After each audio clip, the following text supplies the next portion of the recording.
Hey everybody, it's Romania Black, and we're on episode 24 of Neon Genesis Evangelion. Yeah. So we're on episode 24 of 26. We still have like 5 movies to go.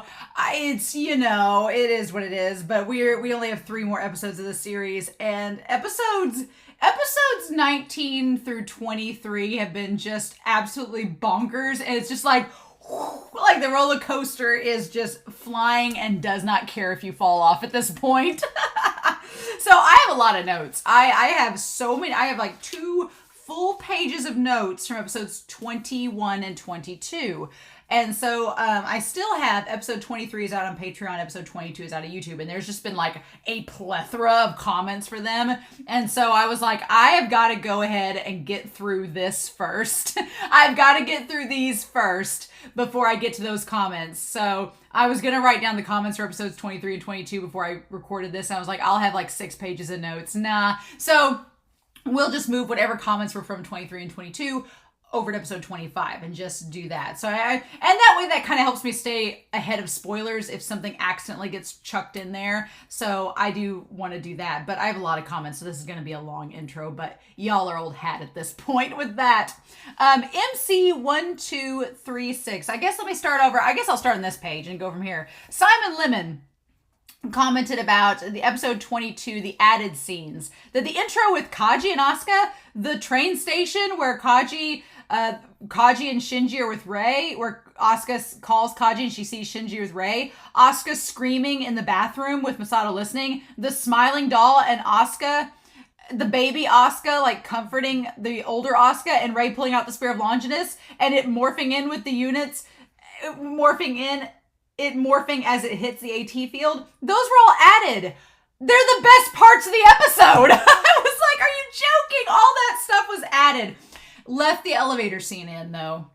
Knew what they were doing. Left that ever important elevator scene in. But they cut out like all the major psychological stuff. I was like, are you joking? Good on ya. So I was like, that was really great. And so apparently Nicholas B. also added to that, saying that the director's cuts for the episodes are signified with a little apostrophe, kind of like a prime number sign beside them to let you know they're the director's cut. I was like, that's pretty cool, that little added feature. I liked that. Melania the Severed talked about how she broke down an image in the Discord where Asuka's mind was getting probed by the angel. That was really cool. So if you are a patron and you are on the Discord with us talking about Neon Genesis, Melania the Severed did a giant breakdown of all the inverted contrasting images. It was very cool, and her explanations for that were awesome. So I liked that a lot.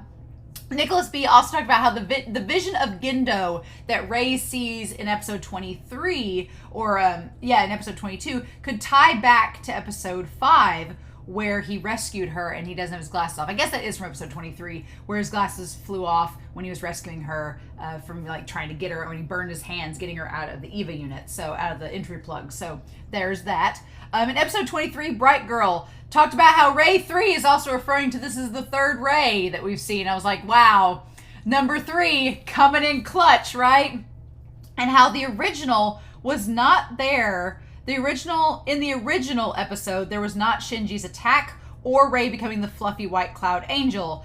And she just died in 90 seconds in the original cut. I was like, are you joking? So, man, if you were just watching the original cut of the episode 23 and you just were sitting there watching your VHS tape and in 90 seconds Rei was gone, you'd be like, excuse me? I can't imagine not having like Shinji's counterattack or Rei turning into the fluffy cloud angel. Like those are like, that was the thumbnail last week because it was so symbolic. And I was like, what?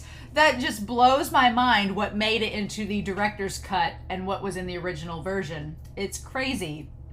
Ariel talks about how Shinji Ikari means belief anchor. And I was like, oh. And it kind of ties to Yui giving him that name despite being born through the second impact. It's like, no, you're gonna be fine. And it's like, oh, that's kind of crazy how she named him that, and belief anchor, which kind of ties to his character because he's, you know, the savior of everybody in this O1 unit. So curious. Cryptic Squid talked about how Seal, the sound only monoliths, those big, you know, tabs. What am I thinking of? I'm thinking of Stonehenge. They look like the Stonehenge columns, saying that it not only was saving the budget animation-wise, but it also is very more creepy and ominous and adds a creepy and ominous tone to the episode. And I agree. I feel like the Simon Says committee, they all kind of look kind of caricature-ish, so it's easy to make fun of. The seal monoliths are kind of, they're just so blank slate and they seem so soulless, which is hilarious because it's seal and soul. But they seem so soulless that they're kind of creepy and foreboding, and it's much more effective than having a physical person there, which opens up a whole can of worms as far as symbolism goes and the Evas and humanity and lack thereof. Fun times. But yeah, I thought that was really cool to note, Cryptic Squid. And that Yui, despite being innocent and seeming so, she was a member of Gehern and was complicit in the research on the Evas. And I'm glad you brought that up because, yeah, Yui comes across as being very innocent, and we see Fuyu-chan's flashbacks of her. We talked about that in the last episode, that Fuyu remembers her as being innocent and kind. But she was a bioengineer scientist. She was involved in the construction of the Evas too, so she's pretty complicit in all this.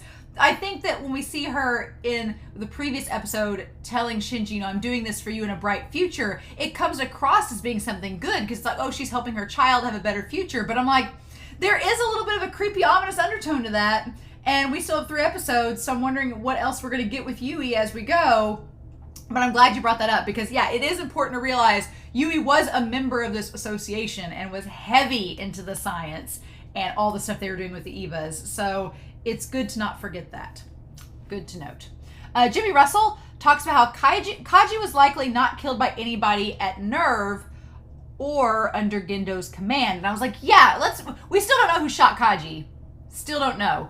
But it probably is not anybody that was involved directly with Nerve or under Gendo's command, because he kidnapped Fuyu under Seal's orders, but he rescued him for Gendo. So it's like, why would Gendo and them... But then again, why would Gendo kill Kaji after he just rescued Fuyu-chan? But then again, it's Gendo, so if he knew too much, I could see Gendo getting rid of him. But I don't know. That part is still a mystery. And again, we have 3 episodes. Maybe we'll find out, right?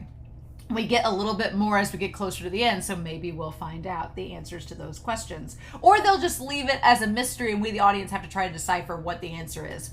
By episode 26, we'll decipher an answer if we don't get one ourselves. I also want to make note that Jimmy Russell talked about how we're going back to this discussion of sexuality, and we have the discussion of breasts and their functionality. But breasts are seen by men in 2 extreme conditions. I'm glad Jimmy Russell kind of pointed this out, that when men see breasts, it's under 2 very extreme circumstances. Either one, you see it when you're nursing as a baby, or you see it during sexual activity. So it's 2 very extreme, polar opposite situations.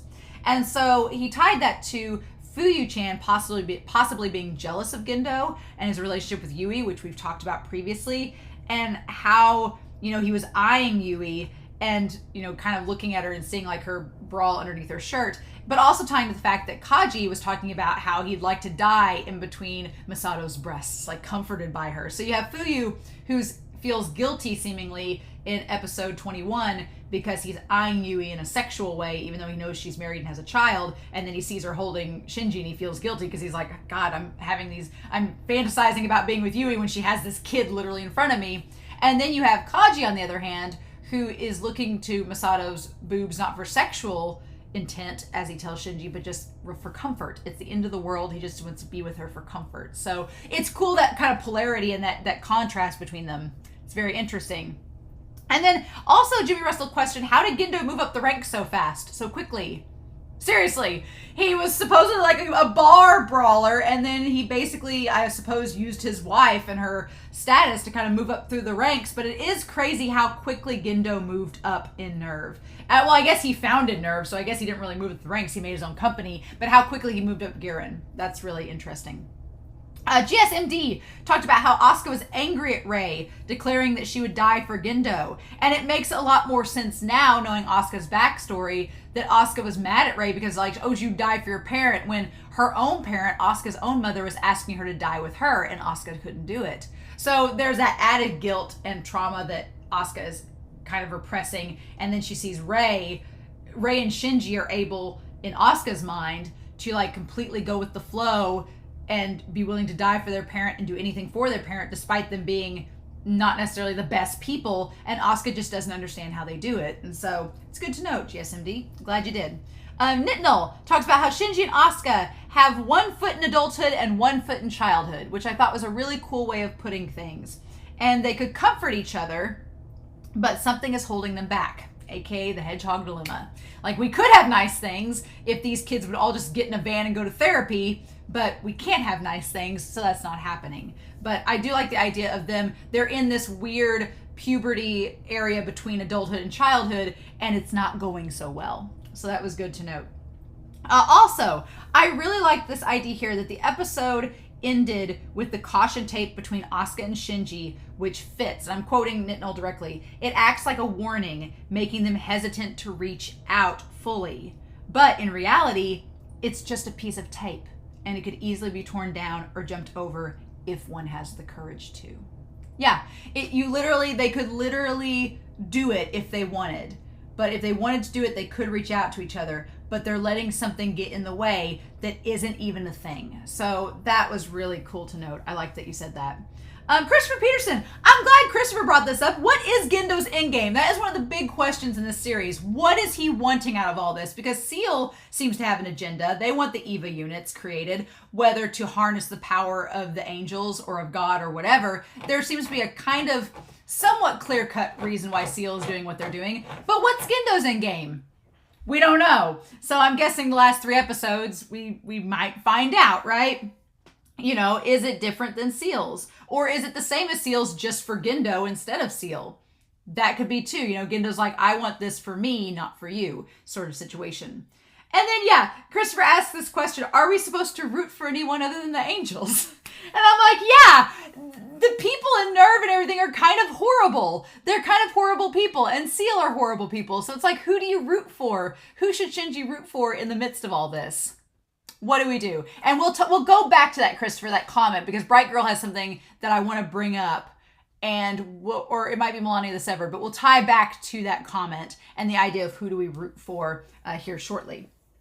Asuka, her mom was in fact, we can assume, an experiment in the EVA projects, and it's warped her perception of adulthood and childhood, seeing her father like have an affair.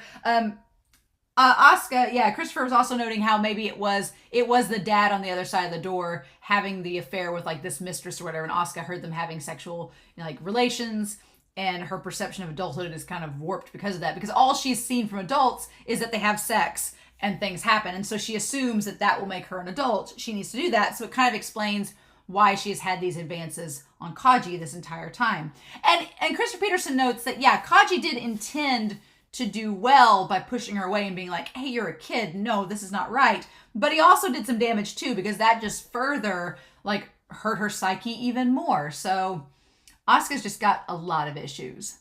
A lot. And I think episode 22 kind of epitomized that. MC12136, I'm getting your comment now, talked about how the dialogue of Asuka and her mom, that it stands out that we get this conversation, and the dialogue is the one she has on the phone with Shinji while Shinji's standing there. She's having the dialogue with her like surrogate mom. And MC12136, along with a couple others, translated that German into English. And so the parts that stood out was the line, he is a lonely person. Is that talking about Shinji? Is she just making it up? Why would she say that? Apparently in the German dub, the line is, he's a really nice guy. Why are you asking this? Are you worried? So it's curious that the German dub and the Japanese is a little bit different translation-wise. So I find that interesting. But I'm glad, thank you for taking the time to translate that conversation in German into English. You didn't have to do that, but you're awesome because you did. And then the lonely person line. In the German dub, it could connect to words that mean clean, orderly, or hygienic, which could refer to Shinji. That kind of ties up with his character. But in this phone conversation, Asuka's being really shallow and superficial, so it might not have anything to do with anything. So there's that. Bright Girl, looking at episode, and this is what I'm going to tie back to Christopher Peterson's comment from episode 22. She has a big comment in episode 22, so if you get a chance, go read it. But it's talking about how Shinji's story relates to the story of Jonah and the whale, and the idea of Jonah getting swallowed up by the whale, being stuck in its belly for a few days, kind of sounds like Shinji being stuck in the Eva, and then Shinji, or Jonah, comes to realize that the people that he's prayed should be saved aren't worth saving. And so he asks God to not save them. And he ends up doing it. And Jonah isn't happy with that. And it kind of is a very melancholy story and ends very abruptly with Jonah just being like, these people weren't worth saving. Why did you do that? And it's like, ugh. So tied to that to Shinji, who's been in the belly of an Eva for a month, comes out, and as we've seen in the last episode, is slowly realizing that Nerve and the people within it are not good people and are doing some really shady shit. And so I'm wondering if by the end of this, Shinji's going to be like, why are we saving these people? Nah, get rid of them. I'm like, and we talked about the different stages of psychosexual development. And I think Alex Cornejo brought this up. I'm going to have to tie it into the next episode because I think it was your comment that I wasn't able to answer yet, but I glanced at it before watching this episode. But the idea that the last episode 23, I said in the discussion we were still in the anal stage, but Alex was talking about how, I think we're into the phallic stage because there were a lot of different reasons. There was the image of Rey absorbing the angel and it becoming like this pregnant belly, like that idea of pregnancy and growing up, you're reaching sexual maturity. The idea that several people have pointed out that there's like a chair position in the episode when Shinji and Masato are having their conversation. It kind of looks like an erection, like a symbolic representation of that. So there's that. Asuka clearly has penis envy. There's that. Does Shinji have womb envy? We don't know. But that maybe we're getting into the phallic stage in episode 23. So the question is, are we still going to be in the phallic stage in episode 24? Or are we going to move into the latent stage, which talks about exploring, trying to get out of childhood and moving forward into adulthood and reflection? I don't know. It would seem likely if we did the latent stage this episode and Shinji was reflecting on all the shit he's just seen with Ritsuko and Masato, that would make sense. And then Shinji has to decide, is he going to become an adult or is he going to stay in childhood? What does he do with that? But there was a stage of the phallic developmental stage that we didn't really touch on, and that was the idea of Shinji addressing his father and possibly being jealous of him because of his love of his mother. So maybe we're going to transition through the phallic stage in this episode into the latent stage by the end of episode 24. I don't know. That's something just to keep in mind. But the Jonah and the whale comparison was like mind-blowing. I was like, oh my God. So I'm wondering if by the end of this series, Shinji's just like, screw it. Screw all of you. All of you die. Like me and Asuka and Toji and Ida are getting out of here and Hikari, but the rest of you, bye. Like, I'm wondering if that's going to be the case of what ends up happening or if he just lets the angel in. I don't know. We'll see. But I mean, we're having a happy ending, guys. So Shinji's going to get all the psychosexual development stages good, and we're going to be well balanced, kind, and caring. We got this. So we'll just see how it goes. But also the plant that was in Kaji's garden, she talked about that in her comment as well, about what the plant could be as well. And so if you go back to her comment, she does talk about that. Melania the Severed talked about a few different definitions of terms that were in the episode 22 with Asuka's backstory, with the flashing of imagery and all of the words that were popping up on the screen. I talked about them in the discussion, but there were a couple I was like, I don't know what these words mean. And so Melania gave me some helpful definitions. Privation is the continuous disruption of the attachment between a child and the primary caregiver, usually the mother, which is thought to cause long-term cognitive, emotional, and social difficulties. Asuka has none of those, so I don't know where in the world you're getting that comparison. And then it's led to believe that it's her father having an affair in front of Asuka and the mother replacing Asuka with a doll. Those two situations kind of invoke that situation, that sensation of privation, like her father having the affair and then her mom replacing Asuka with a literal doll. Masculine protest is a concept in the 1930s created by Alfred Adler and talks about how women who rejected their feminine condition, the opposite of womb envy, which ties to Asuka definitely, and talks about revolting against the inferiority to men. That's Asuka in a nutshell. She hates that she has her period. She hates that she's a woman. She hates that she's inferior seemingly to Shinji. That all ties up pretty good. And then we have attachment behavior. John Bowley in 1969's theory about the model of self and the model of others. And I really thought this was cool because it kind of ties in three ways. If you have a positive model of yourself and of others, then you have a secure, stable relationship. Cool beans. Everything's great. But if you have a positive view of others and a negative view of yourself, then you suffer from anxiety, self-doubt, and sensitivity. That's Shinji. He has a positive view of others around him, but he has a negative view of himself. Makes sense for Shinji. If you have a negative view of others and a positive view of yourself, then you are reliant, but you are avoiding and distant to others, which is Rei. Rei has that negative view of others. She doesn't really want to be around anybody, but she herself views herself in a positive light. As positive you can be for Rei. And then if you have a negative view of others and yourself, you are self-sabotaging, self-sabotaging, and you are, unpredictable and isolated, which is Asuka. Asuka's like the worst of the worst in those categories. So it's like, yikes. So I thought that was really cool to note, Melania. Also, reparation.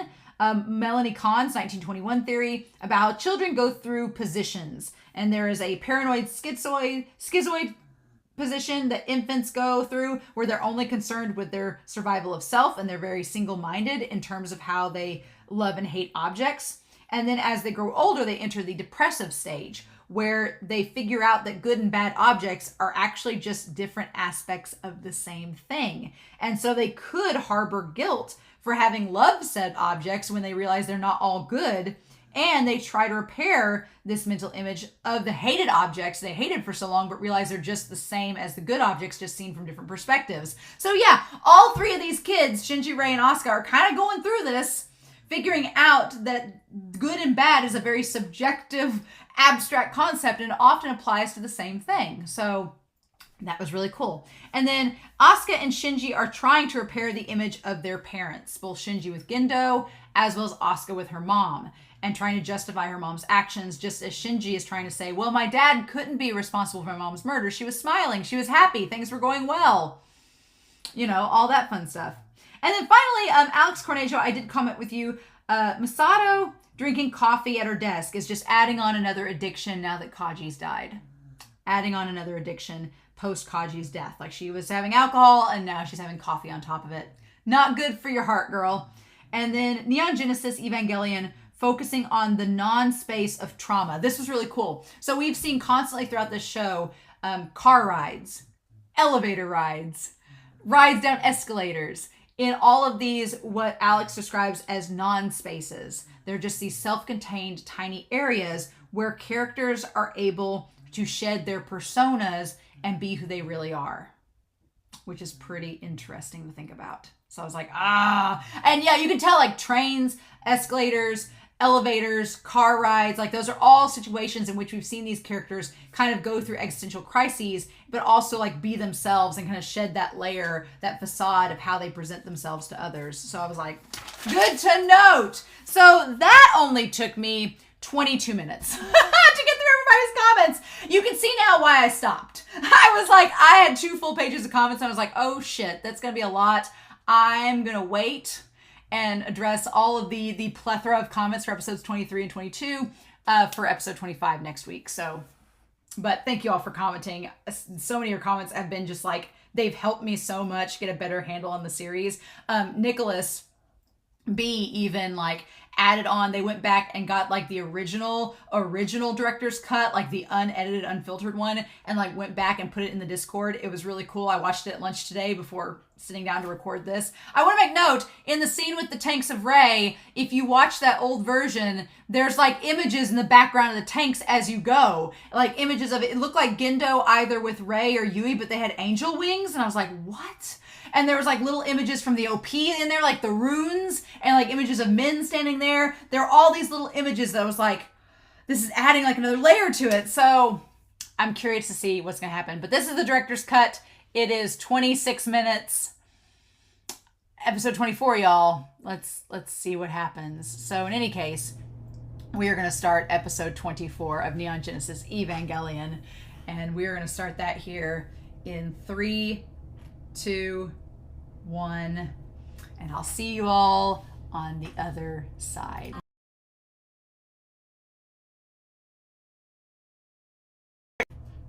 I'm not even sure where to start.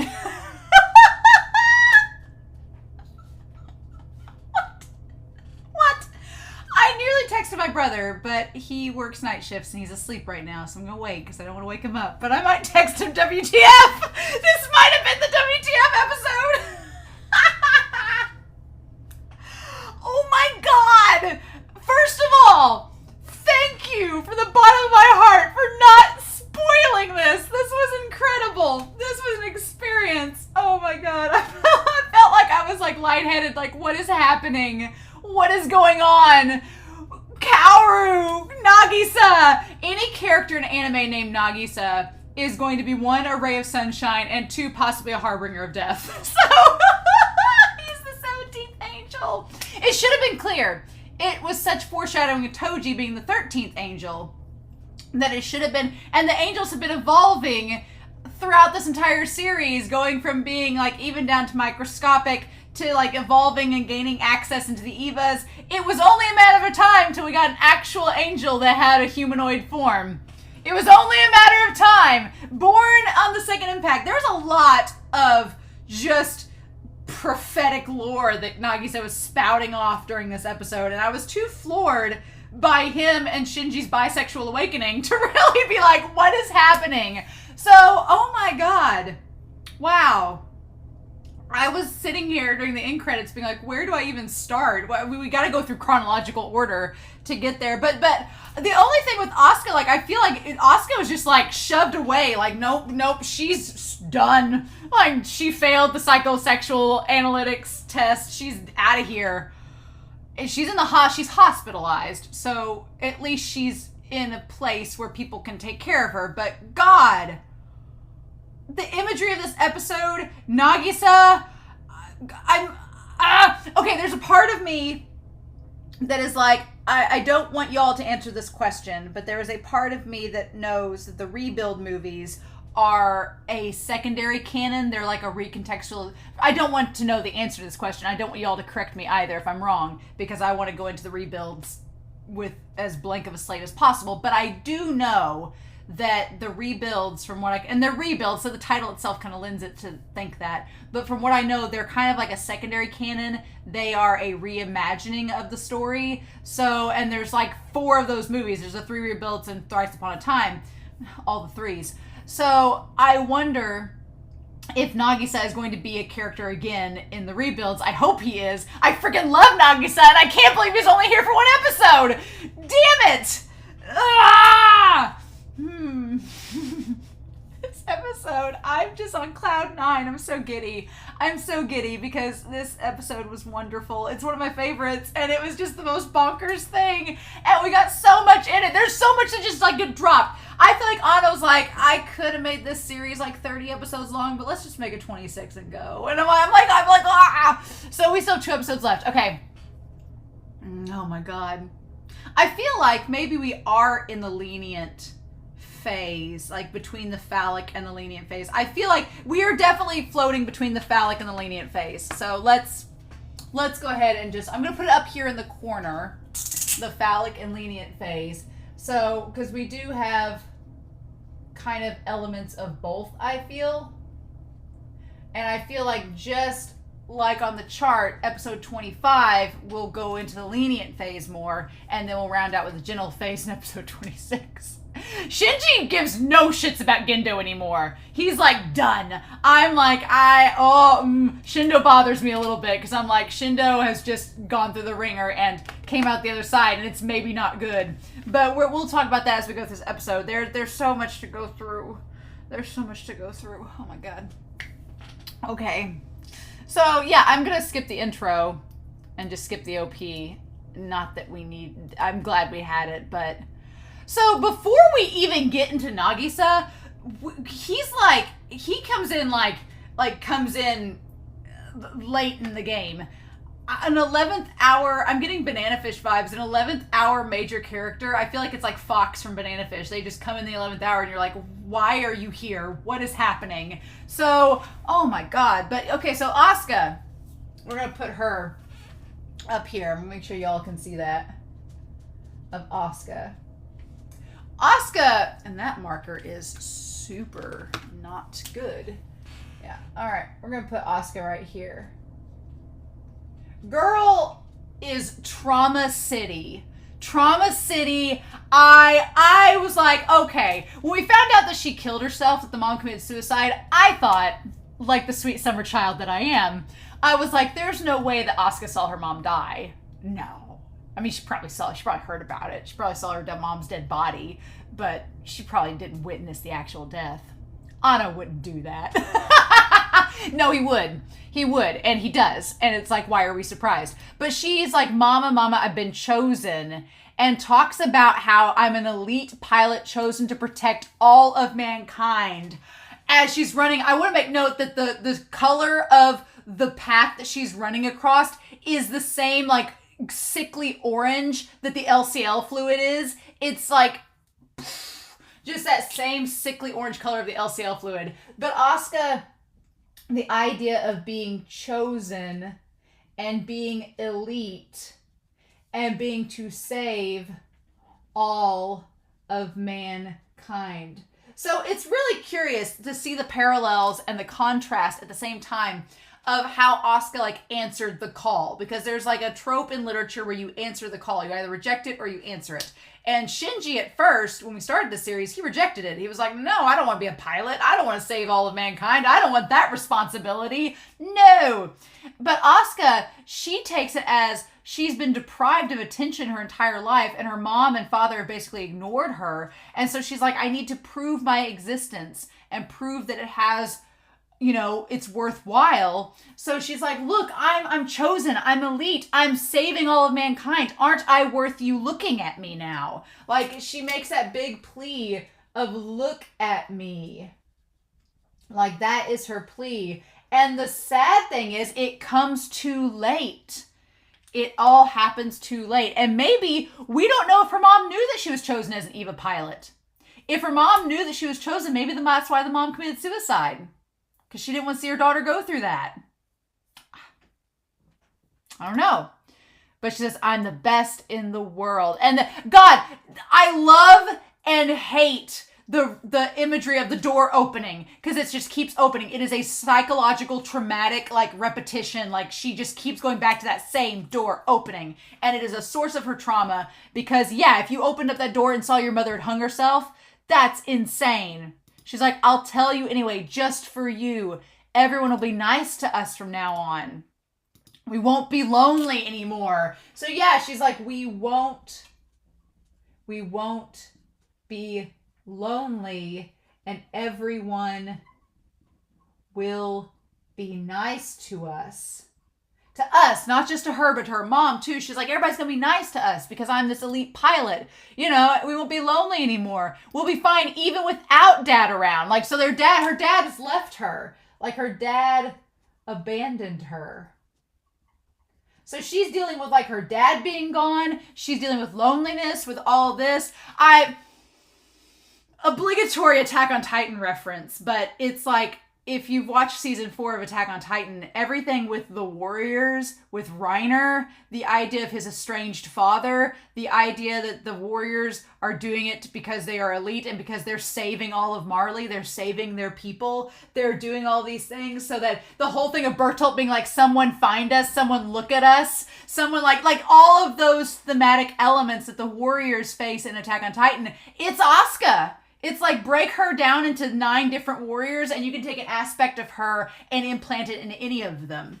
And it's all there. I'm like, Isayama was eating cereal watching this episode going, I could use that. Yeah, I feel like that's what he was doing. He was like us, just watching it going, seems like a good thematic element. Think I'll use it. It's just great. And he tailored it and made it his own and added lots of other things to it. But I was just like watching the moment she was saying like, you know, we won't be lonely anymore and like all this stuff. I was like, wow, that's Reiner and Gabby and Bertolt and all of them in a nutshell. Yep. So end of Attack on Titan spoilers. End of that. But I just had to bring it up first off while we're here. But yeah. And then she says, so look at me. And then it just the image of the door opening and she says, come on, Mom. And she's so happy. And then Anno giving us the woman hung with the red door. So yeah, the color, we have orange, the orange floor for the LCL fluid, and the red door. Color red. God, that is powerful and terrifying. And the image of her seeing her mom's feet dangling there. And just, she's a kid, so she doesn't know what to do. And she's like, and then the door just shutting. The door shutting behind her. Like, God, that imagery. This episode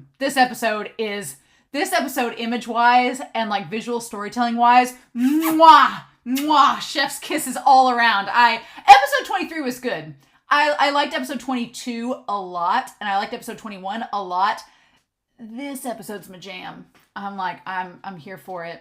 So then we have the coffee cup, the coffee pot, and the coffee cup. And again, the spatial awareness in Neon Genesis, the coffee pot and the cups are very distant from each other. They're like on opposite sides of the table, and there's only 2 cups, which I'm assuming are for Shinji and Asuka. And we hear Asuka saying, I don't want to hear any more of that garbage from you. And then we see, you're just stupid anyway, Shinji. And there's just beer cans and stuff lining the cabinets, like lining the bar.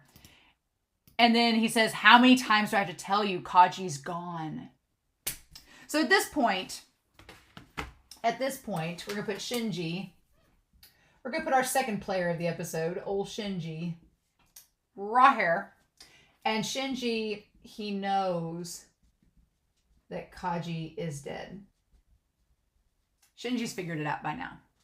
And Asuka's figured it out. But Asuka is in denial. And so Shinji's like, how many times do I have to tell you? He's gone. Kaji's gone. He's not here anymore. And then her reaction is she just knocks the coffee pot, not the cups, but the actual coffee pot itself, like the actual source of their energy. She just knocks off the thing that they could have shared together. She destroys in that moment. Like the coffee is something they could have shared together and had this communication, but she is so closed off at this point.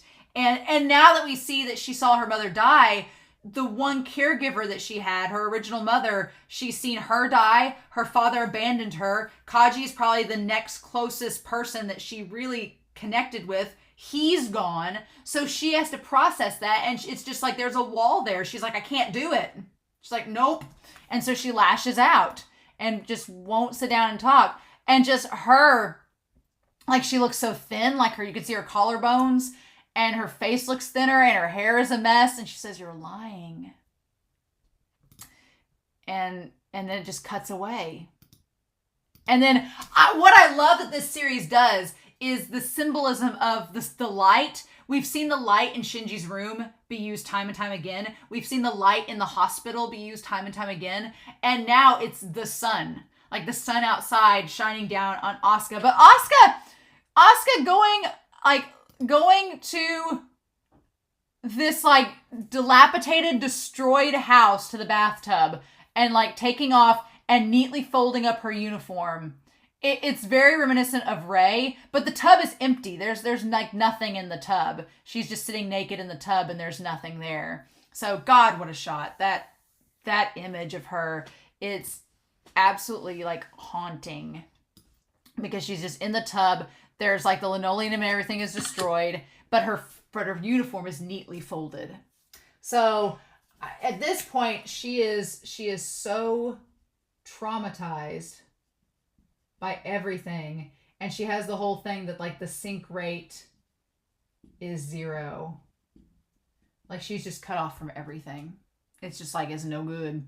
And her just in the tub on the outskirts of town. It's like she got out of the EVA unit and walked around the ruins and saw that tub and was like, I just gotta sit down. And just like taking off the clothes, taking off the facade of the student, everything, where she's just bare. She's left just as herself sitting in this tub. God, it's crazy. And then her face is all sunk in. She's like not eating. She's not drinking. She's like sync rate 0. Not qualified to be the second child. There's no reason for me to exist anymore. No one will look at me now. So her existence, she feels her existence is just void at this point. She's like, and the last episode cemented it for her, where she was like, She's like, I have no reason to be an EVA pilot. My ability to be a pilot. I wanted to be an EVA pilot to start with to impress my mom. She's dead. I wanted to be an EVA pilot to impress Kaji. He's dead. And now I can't compete with Shinji or Rei. I don't want to associate with either of them. We find out from Shinji that Hikari, her one friend that she had, because she couldn't defend the city in the EVA unit, because Rei had to sacrifice herself, we find out, and I'm going to put this over here below the whole thing, we find out that Hikari, Toji, and Ida have left. They have left Tokyo 3. Which, on the one hand, considering Seal wants to destroy Tokyo 3, good for them. Glad they got out alive. Glad we don't have to worry about them dying. Glad that's not going to be an issue. But on the other hand, her whole existence, her only friend, Hikari, the one mentor she was trying to impress, he's dead. The people that she can't connect with and can't seem to bond with are still there, but that doesn't solve the problem. So she feels like there's no point in her living. She's completely given up on life. She's like, not dad, not mom, not anybody. Nobody's going to look at me. There's no reason for me to live now. And that's when we get like the person coming up to see her. Like I'm like, is it Gendo? Is it Gendo that shows up to get her? Or is it Fuyu-chan? Asuka Langley Soyu, correct? So I guess it's not Gendo. And then that's when the Intelligence Division 2 reports they have the second child safely in their custody. So yeah, somebody from the Intelligence Division found her and got her back. Like she ran away and they went and found her. So I'm guessing like after she argued with Shinji, she just flew the coop and was like, nope, not having it. So, and Misato's like, okay. And it says it isn't like Division 2 to take 7 days to find her on top of losing her in the first place. So she was gone for 7 days. That's why she was so emaciated. She was gone for 7 days. Which, again, the whole biblical aspect of 7 days and everything. But also, I'm wondering if they intentionally waited that long so that she'd be weakened when they found her. And she wouldn't fight back. Maybe. And they could just like hook her up to an IV and just like monitor her. Interesting. It's probably on purpose. Yeah. So Masato and this one guy with the glasses, who I forget his name, they're in cahoots this whole episode, which Masato, she knows that Ritsuko is like out of the picture. Kaji's gone, so she's relying on him. Maya's probably not very helpful because Maya seems like she was only on board with Ritsuko. So yeah, maybe they're trying to spite us here in the tactical division. Which again, it's been a week since an angel attack. Okay, so we need to put that up here. That has been, so this all has happened within the span of a week. 1 week since the angel attack. Okay. Which 7 days, it seems pretty fitting. But within the week, everyone has left and Asuka's gone MIA and all this stuff was happening. But possibly today, Asuka's replacement, the 5th child, arrives.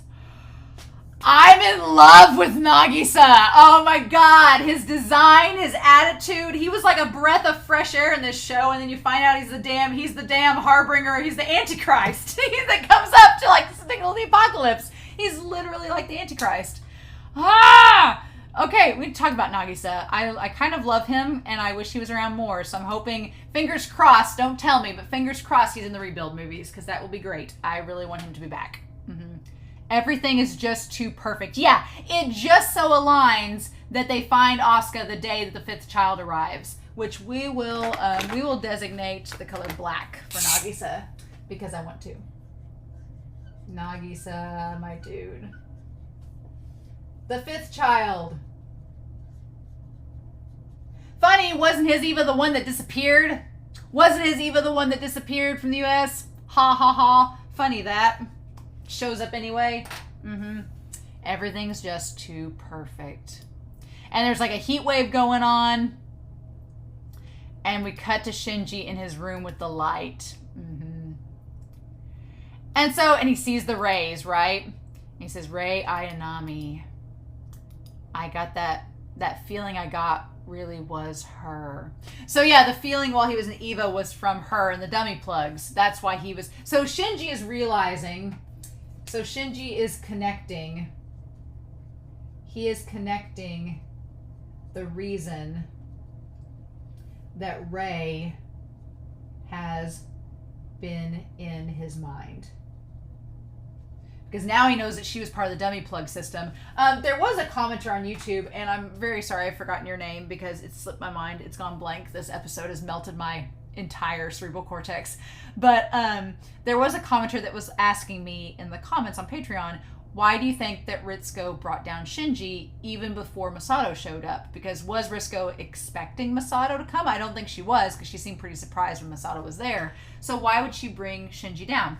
I said that my reasoning was, and when we get to the end of this series, we can talk more about it. We still got 2 more episodes to go. But my theory was that Ritsuko, realizing that Gendo had betrayed her, realizing that Rei needed to go, the clones of Rei needed to go, my theory was that Ritsuko wanted to tell Shinji the truth because she probably felt that Shinji was going to be used by Gendo and Rei in the future, which he was in this episode, and she wanted him to know about the clones. She was like, screw it.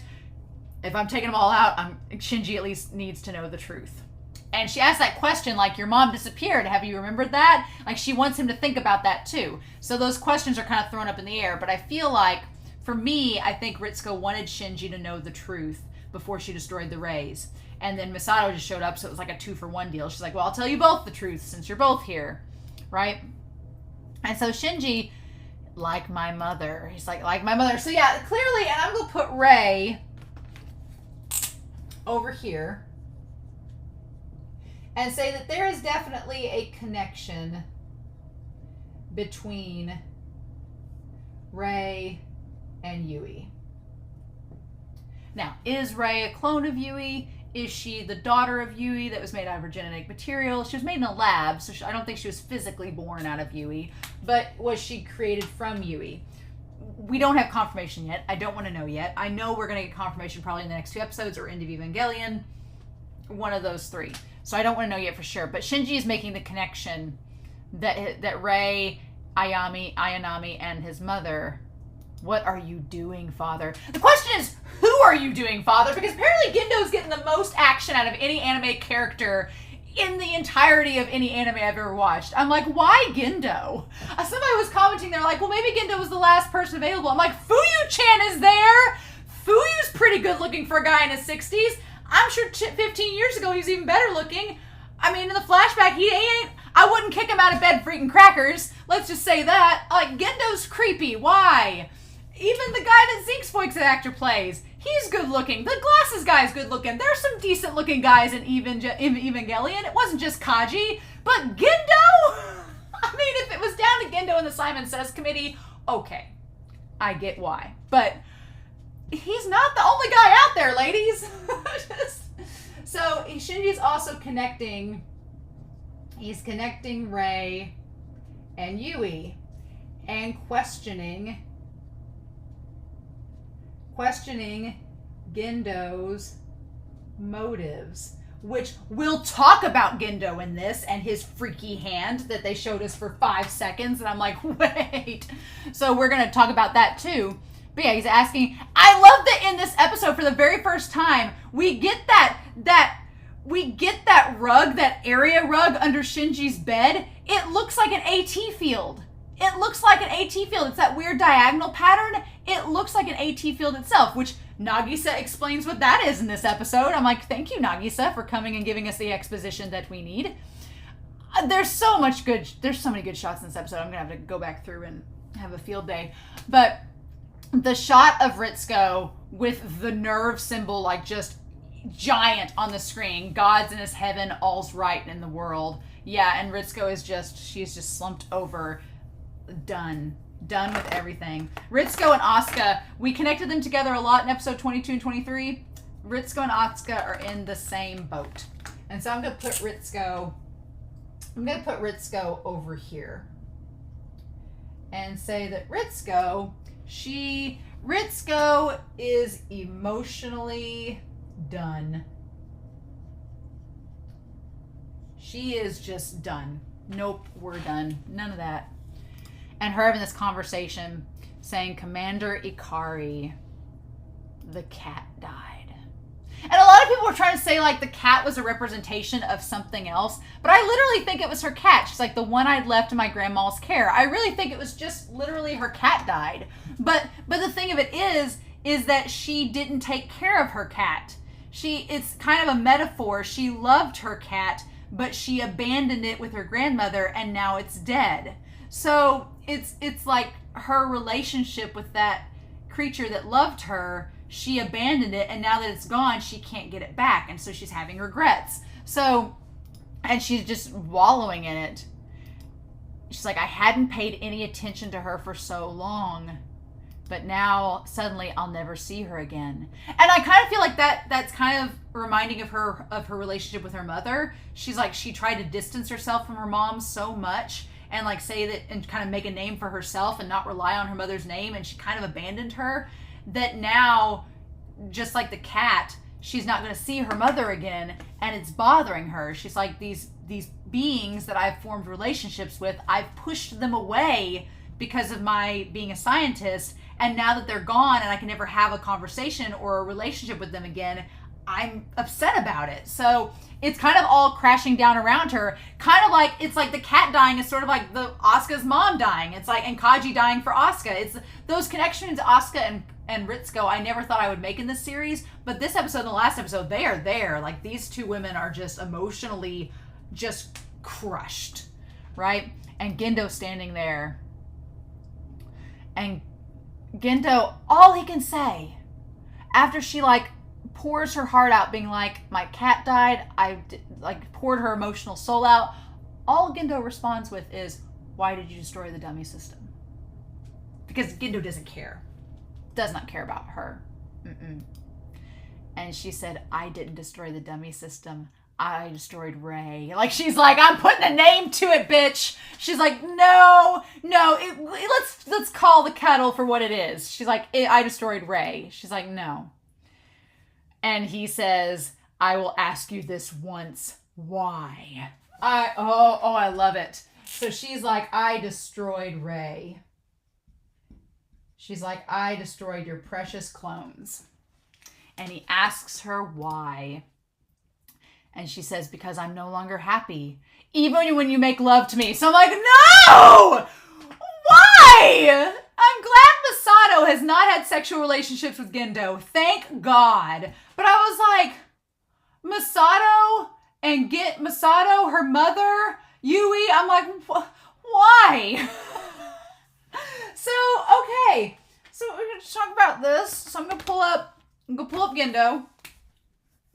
We're going to put him over here. That Gendo, in this ring of light, because why not? Gendo was having I guess it's not an affair if your wife's dead, having an affair with both Akagis. And when she asks why, and she says it's because I'm no longer happy. No longer happy. But that's not really all there is to it, right? The fact is that he betrayed her. He used her and betrayed her and chose Ray over her. And that's why she destroyed her. She's like, I got jealous and I couldn't take it anymore. And she says, why don't you just have your way with my body?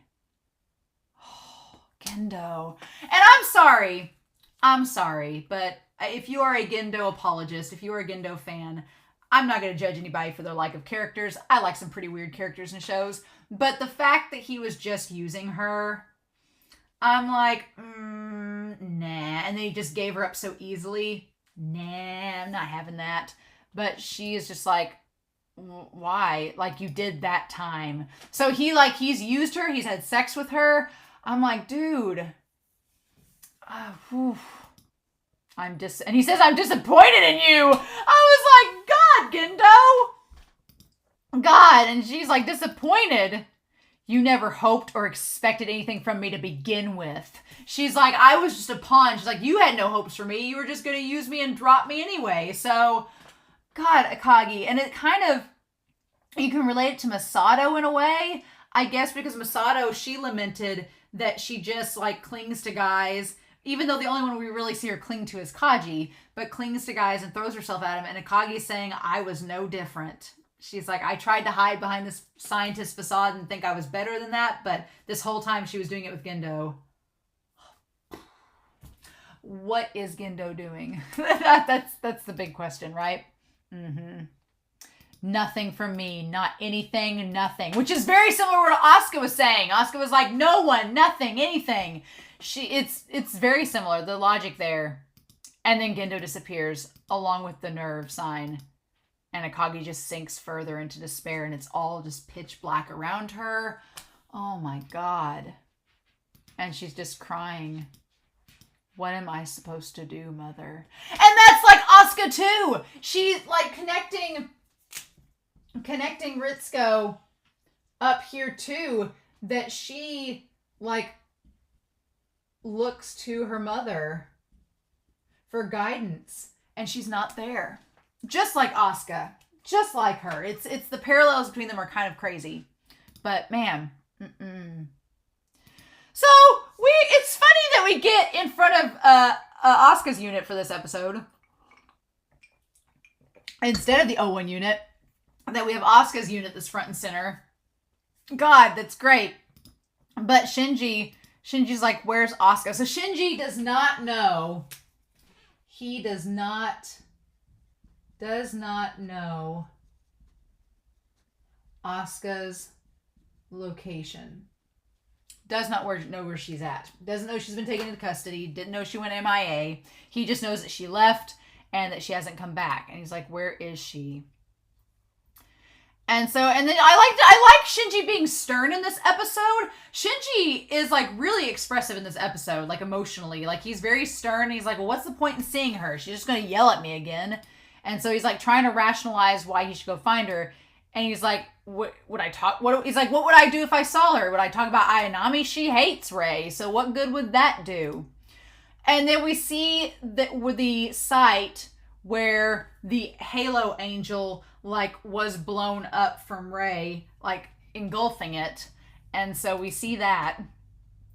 And Shinji is just like looking. I love that throughout this entire series, it's funny. Throughout this entire series, we've constantly had shots of Tokyo 3 where we've had like the power lines, we have the cityscape, and we just had like random shots. And I feel like that's intentional with Anno because now when we go back to those shots, there's all this destruction. So instead of the skyline, you see debris. Instead of the power poles, everything is warped and distorted and ruined. So it's very intentional artistically, and I like it a lot. And so then Shinji, and the ocean and everything is orange. It's in sunset. It's orange like the LCL fluid. It's great. It's great. And so Shinji is at the crater created by Rei's explosion. And I just love that expression. He's like, everyone, including Toji and Kinsuke, lost their homes and left. Yep. Another crater. So Toji's gone. They transferred Toji. Ida's gone. Hikari's gone. Everybody left because they lost their homes. So they're all gone, which sucks. On the one hand, I'm glad they're gone for these last two episodes because I feel like things are about to get really, really bad. Things are about to get really bad. So I'm glad they're gone because maybe they won't be in danger. But things are not good. Because now Shinji's lost his friends. His friends are gone. Asuka's only friend is gone. Those voices of reason amidst Nerve and all their kooky coconut people are all gone. So that's sad. And he says, my friends, I don't have anyone I can call a friend anymore. Which is really sad because that implies that I think to him, maybe Rei and Masato, either Rei and Masato are family to him and not friends, or they're not family and they're not friends, and that's not good either. Like, Shinji just feels Shinji's friends are gone. He is isolated and alone. Like he was at the very start of this series. Before he met all his friends. It's like he made all these friends and now he's losing them. I don't like it. And of course he doesn't know if he should call Rei a friend because he's like, Rei's messed up. What do I tell her? Masato has been he's very uncomfortable around, so he doesn't know what to do about her. And he's like, there's no one. And he's like, I can't go see Ayanami. And I love his hand. His hand is like doing the clench thing again, where he's like, He's like, I don't know what to do. Like that reflex. He's like, I can't go see Ayanami. He's like, I don't have the courage. So, and I don't blame him. So yeah, he has not the courage to see Rei.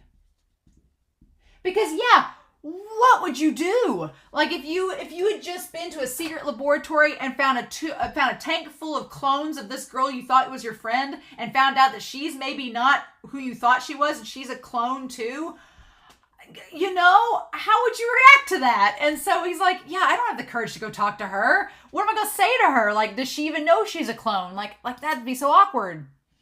He's like, I don't know how I'm supposed to face her. Yeah, how is he going to even talk to her in the future? That's a bold question. A very good question. So, and he's like, Asuka, Miss Masato, and my mom. What should I do? I like that he says Asuka, Miss Masato, and his mother. He's like, my mom's gone. Asuka's gone. I don't know how to talk to Masato or Rei. What should I do? He's like, how do I connect with these people? Can I even connect with them anymore? What am I going to do? What should I do? And I love that shot of the sun, like with him framed around it, almost like a halo. But he's like, what do I do? I don't know anymore. Right? And that's when he just is staring off into the sun and he hears somebody and senses somebody.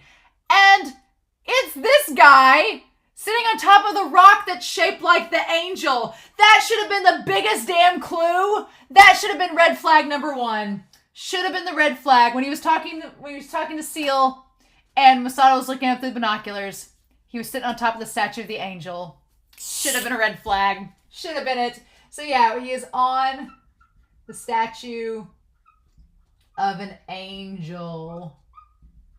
Because he's the 5th child, but he's also the 17th angel. Oh my God. What an entrance. What an entrance. I want to take a picture of him on top of the angel there. My whole heart. And Shinji's like, whoa, how'd this guy get over there? And plus, how'd he get there without getting wet? Well, he levitated over there. We just don't know that he can walk on water yet. Mm-hmm. But I love this. I love just the lingering shots in this episode. Like, what? Like it's giving the audience a chance for your brain to settle down. It's like Anno's like, here's a chance for your brain to settle down before we give you a big mind trip, right? And with the white shoes and everything. And he's like, singing is great. And he sings that little song. He's like, singing enriches the soul. So we get a lot with Nagisa. Nagisa is like, he is the messenger. I would say the final messenger. Mm-hmm. And he talks about how singing is good for the soul. Uh-huh. Which is funny because we have Fly Me to the Moon at the end of this, which we'll talk about the moon. We'll talk about the moon. But we have Fly Me to the Moon at the end of this, and it's like all of them singing it. It's like, you know, if you're going to connect it to the soul, and Ray's the only one with the soul, and she's the one that's always floating in the ED that has the song, you know, why not? It's the crowning achievement of the civilization that the Lilim created. So Lilim, he calls Lilim, which we know now that Lilim equals humans. Equals humanity, Lilim does, and we'll talk about that. But he says it is the crowning achievement that the Lilim created. So he calls humanity the Lilim. Interesting. Okay. And he says, don't you feel the same, Shinji Ikari? This guy with this Cheshire Cat grin. Oh my God. And Shinji's like, my name. And he's like, everyone knows your name. I don't mean to be rude, but I think you should be a little more aware of your position. He's like, and again, that's kind of been framed this entire series. Like Kaji was like, oh, I know you. You're Gendo Ikari's son. Everybody knows Shinji because of either his father or his position as the EVA pilot. And Shinji kind of takes that for granted and doesn't do much with that. But Nagisa's like, oh, everybody knows you. You should be more aware, you know, of how much people know you. And he's like, you think so? And he's like, who are you? He's like, I'm Kaworu Nagisa. So I'll have to look up, somebody's going to tell me, I don't want to look up spoilery things, but someone will have to tell me what Kaworu means. But if there's any significance to that name. Kaworu Nagisa, one of the children that's part of the design, just like you. So he says that he's part of the design as an EVA pilot. There's something off about him the entire episode. The way that he talks, the way that he like prophesizes things, the way that he's like, this series has been filled with people that are horrifically despairing and suffering and angsty, and Nagisa comes along as a ray of freaking sunshine, and I'm like, something's off about you. You're too happy for this show. And it's like, no, he's an angel. That's why. Oh my God. So he said, I'm the fifth child. He's like, the fifth child? He's like, you are? Nagisa? And he's like, you can just call me Kaworu, Ikari. He's like, we're on a first name basis right off the bat, baby. And Ikari being like, oh, you can call me Shinji too. So, I have waited for romantic elements this whole series. We get it with Kaji and Masato. I'm happy for it. Heart City. And then Kaji dies, Heartbreak City. And then in the 11th hour, you give us this would-be BL couple with Shinji and Nagisa. You give us this show and then you kill Nagisa? Why? I was like, why? You didn't have to do this. You didn't have to do this. But Shinji's like blushing. He's like, well, you can call me Shinji too. I'm sorry, but no. And I know what people in the comments are going to say. They're going to say, well, it's because Shinji's never been told he's been... This is even before the I love you. This is even before that. This is just them on a first name basis. But if Shinji wasn't interested in Kaworu, in Nagisa, he could have been like, oh, thanks. It's cool, but, we're just acquaintances. But he just, like, welcomes him with open arms, like, here I am. And I am all for this bisexual awakening with Shinji, because Shinji still likes girls. Shinji's not gay. No, I don't think Shinji's gay. He still likes girls. He still blushes around girls and seems attracted to them. But why can't Shinji like both? I mean, why not? Who's to tell him no? Gendo, get out of here. So, this... I like to insert BL in everything, so I'm going to have a field day with this. So, this bisexual awakening with Nagisa, who is so forward... And is just like, it's like Nagisa has no inhibitions. Like, there is no societal inhibitions that Nagisa has. He's just very open. He's completely honest with his feelings and just says whatever he wants to. And there's like no societal limiters on it at all. But he is like instantly on first name basis with Shinji. Knowing who he is the entire time. Like, damn. And that's what makes Shinji, I think that's what makes Shinji kill him in the end. Because it was a betrayal. He's like, you betrayed me. Like, you completely took advantage of me. And it's like, yeah, kind of. But yeah, you can call me Shinji too. He looks kind of like Gendo there. I'm just going to point it out. And then this kid with the Cheshire Cat grin, Nagisa's just like, like, yeah, hey, don't mind me going to sneak into your headquarters and try to cause third impact. But I love the composition of, right before we cut to the next scene, the composition of Nagisa on top of the angel statue and Shinji on the other side and the sun in between, like separating man from angel. It's great. But yeah, so we'll talk about this fifth child. The fifth child's arrived. Kaworu Nagisa, his past records have already been erased. And we got in the car heading down in Tokyo 3. We have Masato and we have the guy with the glasses. And they're like the same as Ray. Funny that. Yep. But the one thing we do know is that his birthday coincides with the second impact. So there's a big question here with Nagisa. So he was born during the second impact. But the question is, who is the mom? Or what is the mom? Was Nagisa born? He was an angel. So was he born around the time of the second impact? Did he have a mother? Was he just created kind of like the Adam eggs and they just kind of sprout and he became a person? We don't know that. That's all we know. So he's a little bit older. So yeah, he's about the same age, I guess, as Shinji and the others. The committee sent him directly to us. There's bound to be something to this. Yeah. In the Marduk report, the matter, the fifth child is designated as confidential. Yeah, they don't want anybody to know anything about this. Makes sense. And so this guy did hacking into the intelligence department's database. Like, man, I love that Masato's like, wow, really? You're so reckless. And he's like, it was worth it, though. And I love that he leans over to her and says, I found out where Miss Ritsuko is being held. And she's like, how do you want to go about the fifth child sync test? Let's hold off on the trick questions today and get a straight reading of what he's capable of. I love that Masato, very Kaji-like. She's just like, well, we'll see what happens, you know? Oh, my God. And so then, yeah, God, it's great. So the fifth child, Kaworu Nagisa, oh, man, the graph, the plug check. I love that both Rei and Shinji are kind of like, Kaworu is just like, just smirking like, and his suit is like dark. He has the dark, dark suit. Should have been a sign that one of these things was not like the other. I'm like, oh my God, I freaking love it.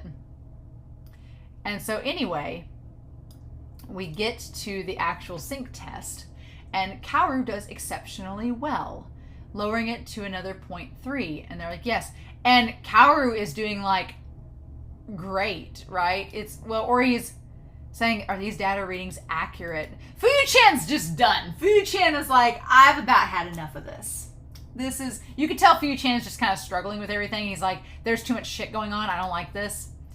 All instruments are operating normally, sir. The Magi have not detected any errors in the data, sir. And he's like, who would have expected that he would synchronize with Unit 2 without the core being reconfigured? So yeah, that's the thing, is that Nagisa is able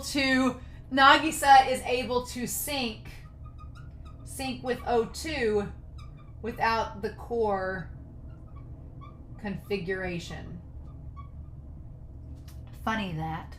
Remember when I was talking about why Asuka's Eva unit had blue blood, and I was like, that doesn't make any sense because Rei and Shinji's have red blood? It makes sense now because that's the one that Kaworu was going to take over. Makes sense now. It was all just foreshadowed from the beginning, right?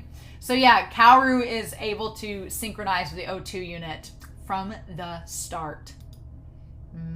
This boy. And he has like the silver hair and red eyes. He has the red eyes like Rei and silver hair. Oh my God, I love him. This is beyond belief. It should be impossible given the system. That should have been a sign too. These are the facts.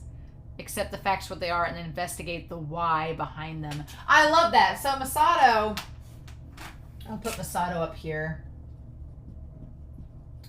Masato is like, investigate the facts and the why. She's like, we can't change the fact that this kid has an incredibly insane sync rate, but we need to know why that is. We need to figure out the why. Oh. And so Central Dogma is currently locked down. Please use Route 22 as a detour. And so Rei's by herself in the escalator, right? Going above. Everything's all pristine. She sees the lake. And then I love the glow of when the sunlight shines in on the nerve base here, and everything has that like beautiful ethereal glow. It's been there the whole time in this series, and it's really great. But yeah, so at the top of the staircase, she's like, oh, there's you. And he's like, you're the first child, aren't you? Just there he be, Nagisa. And Rei's like, Like, that's probably the most visceral, emotional reaction we've seen from her, where she's like, oh God, you. And she's just like, I don't trust you. And he says, Rei Ayanami. And he has the red eyes and everything. And she's just like, he says, you are the same as me. And he even has the orange under his shirt. The underneath of his shirt is orange, like the LCL fluid. And he says, you're the same as me. So he says that he is the same as Rei. Implying that Rei has parts of an angel in her? At this point, if Nagisa is an angel and he's humanoid, there's no reason to think that Rei doesn't have some angel in her either. I do think that Yui is in her somehow. Somehow she's connected to Yui. She has some of Yui's genetic material in her, but she might also be part angel too. Kind of like Nagisa. So there's that. And I like that Rei's just like, no. Both of us ended up in the same form as the Lilim. Okay, so we ended up in the same form as humans. Okay, so he is suggesting that Rei and him are angels that took the form of humans.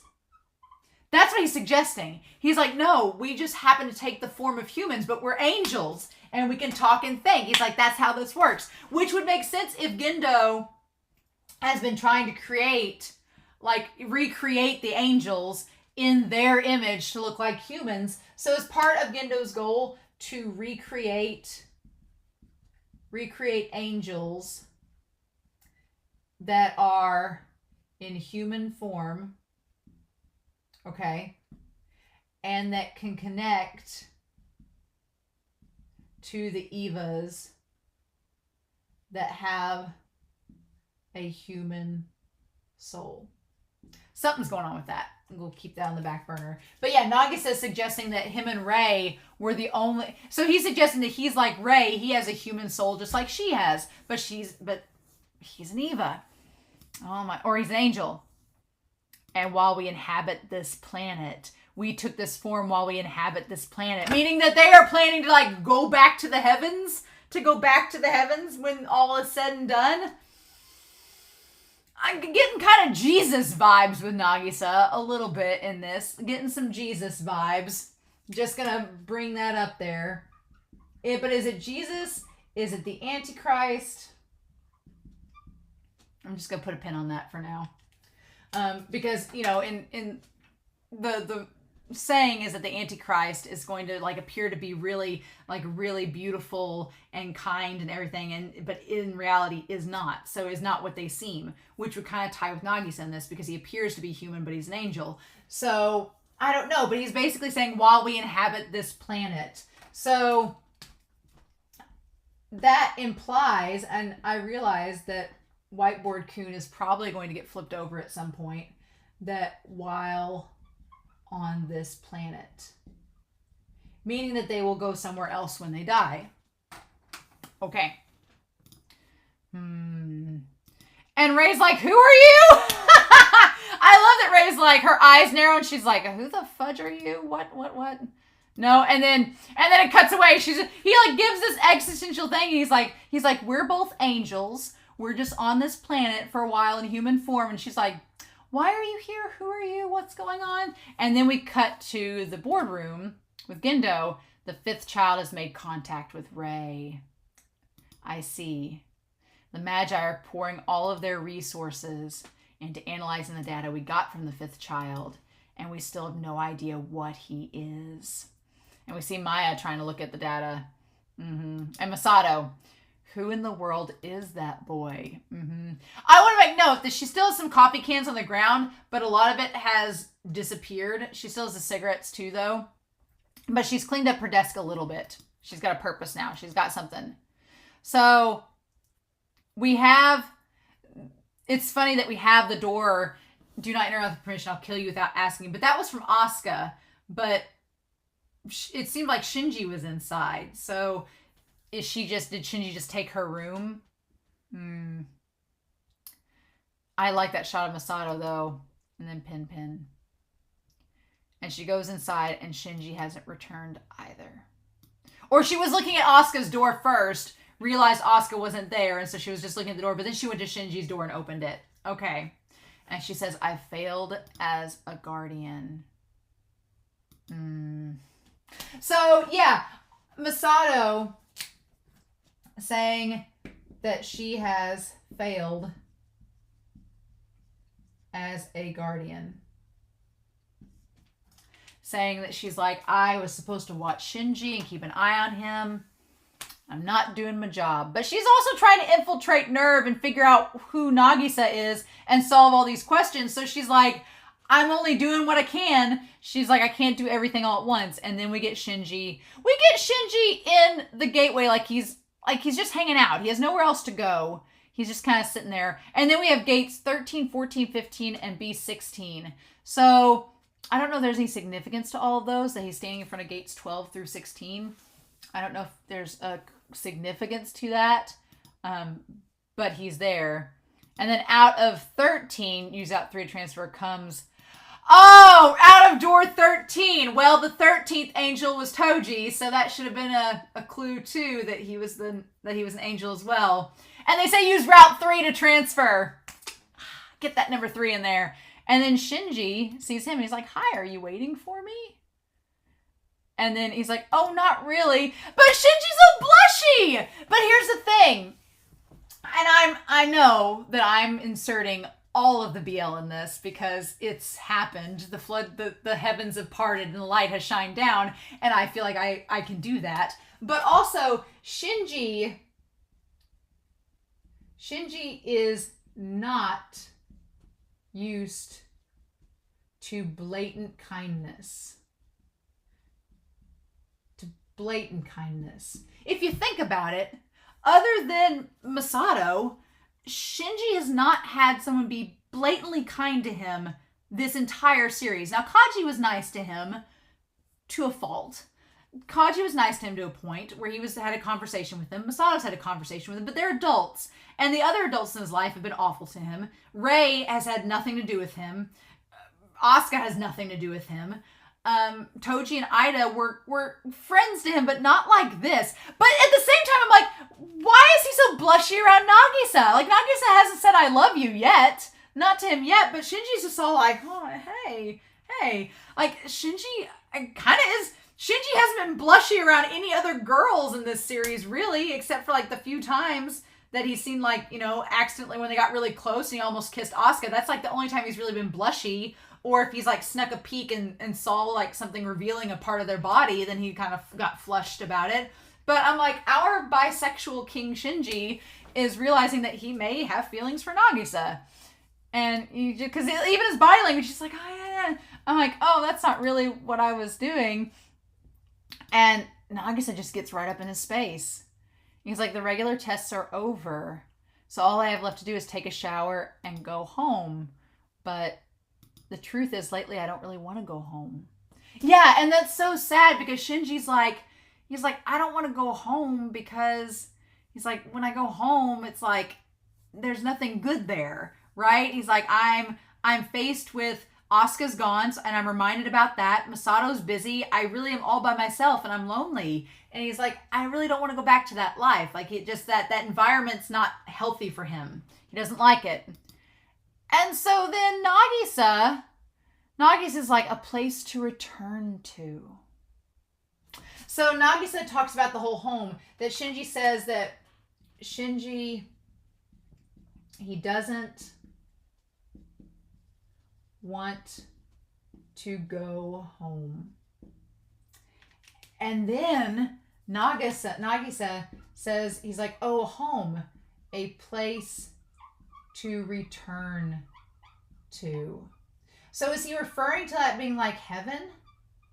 Like he's wanting to go back to heaven? Like he's wanting to leave this earth? Like Nagisa wants to leave? Because he told Ayanami like a second ago, he's like, "Oh, we had to take these human forms while we're on this planet."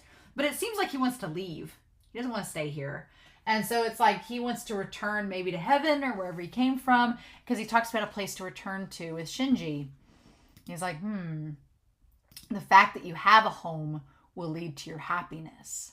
So he's like, just be happy that you have somewhere you can call home. Like, some people don't have that. And so he's just spouting off these little words of wisdom. He's like, it's a good thing that you have a home. And Shinji's like, "Oh, you think so?" And he's like, "I'd like to talk more with you."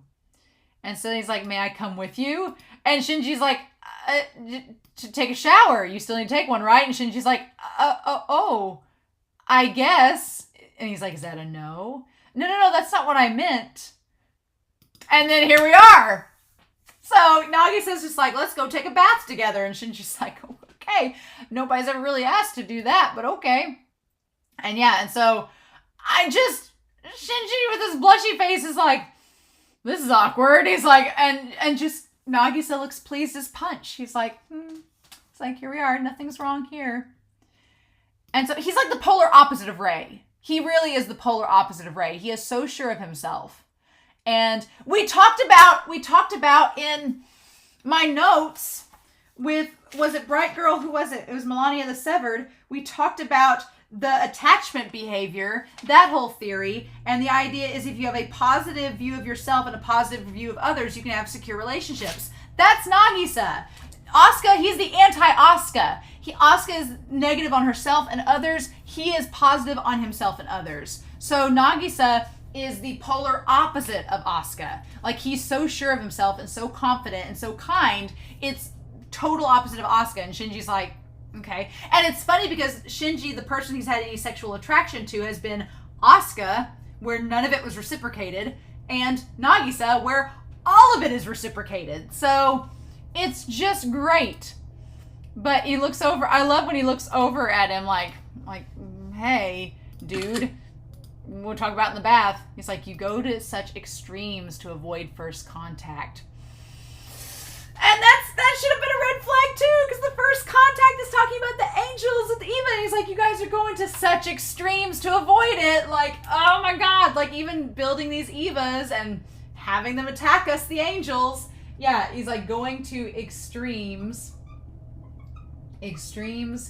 to avoid first contact. We're going to have to flip Whiteboard Kun over at some point, but we're not there yet. But he's like, you go to such extremes. And I like how in the foreground here, there's this giant television monitor that's showing them pictures of things. It's like there's Mount Fuji, which is kind of crazy. And he's like, are you afraid of connecting with other people? And he asks Shinji, he's like, are you afraid of that connection? And then we see Nerve. We go from this beautiful, pristine mountain to like flames in the Nerve. And he says, if you don't get close to others, then you'll never be betrayed and you'll never hurt each other. So he's like, is that why you don't want to get close? So, and it's almost like he's foreshadowing his own betrayal to Shinji. Like, I'm going to betray you just so you know. But he says that that by getting close, you risk harm and risk betrayal. It's like, that's the gamble, is that when you get close to someone, you are taking a risk and that it could end up burning you in the end. And as you know, that there's that metaphor of it burning you, you see in the foreground on the TV screen, the Nerve symbol and fire surrounding it. So I feel like that's intentional. But you'll also never be able to forget your loneliness. So yeah, there's a risk that you can find yourself being harmed or betrayed, but you'll lose loneliness by being close to others. So it's like, what are you going to prefer? Do you rather be alone, or do you want to risk that betrayal and that harm? And humans are naturally pack animals. We're naturally creatures that want to socialize in some nature, way, shape, and form. So the loneliness is worth the gamble. It's worth the gamble to lose the loneliness. Humans can never banish their loneliness for good, which is interesting because being human means being alone. Which is curious because that kind of goes against the idea of humans being pack animals. So he says that he's like, to be human is to be alone, which is interesting. And so it's like humans will go to any lengths to get rid of that loneliness, even if it means betraying others and risking, their relationships. But it's all to try to rid this isolation that Nagisa says humans are ingrained with and can't escape, which is curious. But humans are able to go on with their lives because they are able to forget it every so often. So he's like humans can go on and live their lives because they forget about the loneliness and they forget about them ending up being alone, and they can connect with others to forget that loneliness. So it ties back to every relationship we've seen in this series. Nagisa is just saying, like Masato with Kaji, Gendo with the Akagi women, and Yui. All of these characters that have gotten with other characters, the idea is that they do it to forget their loneliness and to connect, even if it means risking betrayal and harm. They'll do it because it means that for that brief period of time, they're not alone. And then Nagisa reaches down and he puts his hand over Shinji's hand, and Shinji flinches, and Shinji's like, oh, what we doing? And he flinches, but he looks over at him. He doesn't take the hand away. And then we linger on those dang bath stools of Nerves with Nerves logo on them, and the light shuts off, signifying that your time in the bath is over. And he's like, it's time. And he's like, it's over already? He's like, yeah, we better go to bed. And then he says, together? And he's like, oh no, I think there's probably a room ready for you. And he's like, a separate one, huh? And then he stands up and he says, I see. And just has that determined look. And he says, humans constantly feel pain in their hearts. It should have been a sign he wasn't human when he's talking about humans. Like, and I was thinking in the moment, I was like, man, this man of philosophy here. But he talks about that humans, I'm going to put it down here. Humans, they feel pain in their hearts. Okay. Constantly. And Shinji just, with the blush, as he looks like Shinji is having the blush there. Like, oh my God. And then he looks down, he's like, because the heart is so sensitive to pain, humans feel that to live is to suffer. Yeah. So he's like, we feel pain in our hearts, and it's so sensitive that to them, living is suffering. Which is to say, and it'll tie to when Shinji calls Masato cold at the end, but it is to say that those who feel the most suffer the most. So those that are really empathetic and have all these emotions in their hearts are destined to suffer because they're sensitive to pain, right? And there's a lot of pain in the world. So if you're really empathetic, you're probably going to suffer a lot. So when we have characters like Gendo, who is inept at living, he's not one to suffer. Like he's closed his heart off. He has closed his heart off from empathy so that he won't feel the pain. So that he won't feel the pain, he won't suffer, and he can survive, but that's not living, right? And so that's what Nagisa's saying. He's like, you, Shinji, you suffer a lot, but that means that your heart is sensitive to pain, and that means that you're living. If you're suffering, you're living, because that's just part of it. And so he's saying that's not a bad thing that you're letting your heart feel all these emotions, because the other alternative is that you're like Gendo and you've closed your heart off and you're just emotionless and you feel nothing, but you also have no empathy for anyone and you can't connect with any of them, and you just close everything off. He's like, you're capable of connecting because you've opened yourself up. And it's so interesting. And so Shinji just stares at him and he says, you're so delicate like glass, especially your heart. And so he talks about how he says that that heart is delicate as glass. He's like, what would happen if I shattered it? I feel it's like Yuri and Victor in a moment where Shinji's Yuri and Nagisa's Victor, and he's like, your heart's made of glass. What would happen if I shattered it? And he's like, me? And he's like, yes, you have my regard for it. So he's like, you're human. Your heart is so delicate, but you feel so many emotions. He's like, you have my respect and my regard. And he's like, regard? And then he says, it means I love you.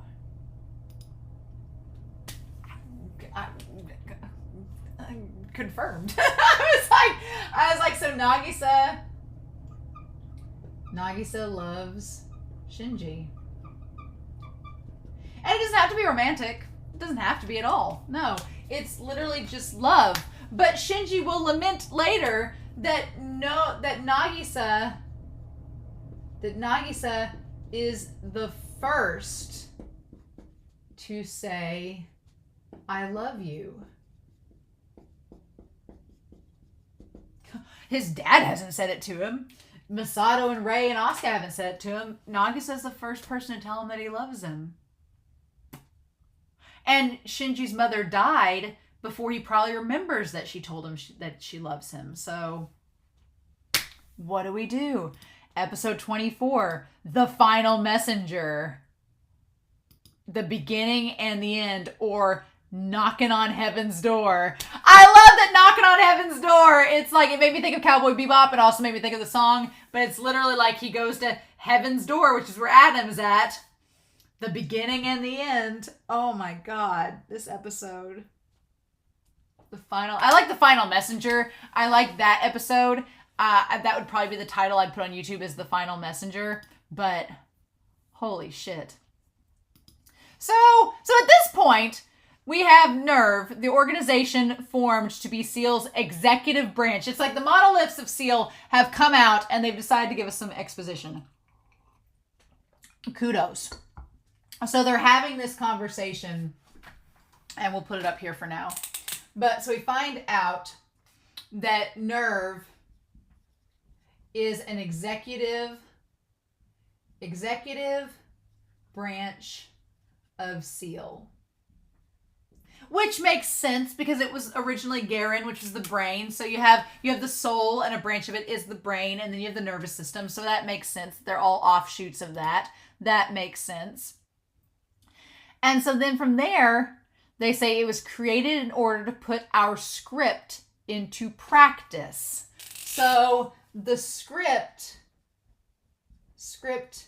into practice was their goal. That was what they were designed to do. Was they had plans, and NERV was supposed to enact them and make them tangible. Okay. Makes sense. But now it has become an organization in the possession of one individual. Precisely. We must take it back. Okay. So now it has this one individual that SEAL wants. Okay. I'm like, are they talking about Nagisa? Are they talking about him? Is that who they're referring to in this episode? Before the promised day. Okay. NERV and the EVA series must be in their true forms. In their true forms! Well, what? So they want NERV. They want NERV and the EVAs in their quote-unquote true forms before the promised day. Well, what the hell does that mean? What's their true forms? Like, are they... Because we know that the EVAs, they look like they're humanoid, but they're not fully human, but they have human souls inside of them. So we have that. But they're not like Nagisa, right? Because Nagisa's an angel. So they have apparently a true form. Whatever that amounts to, and that's what SEAL wants them to be as. Okay? Ikari, you will bear the responsibility of your malfeasance towards SEAL. Okay.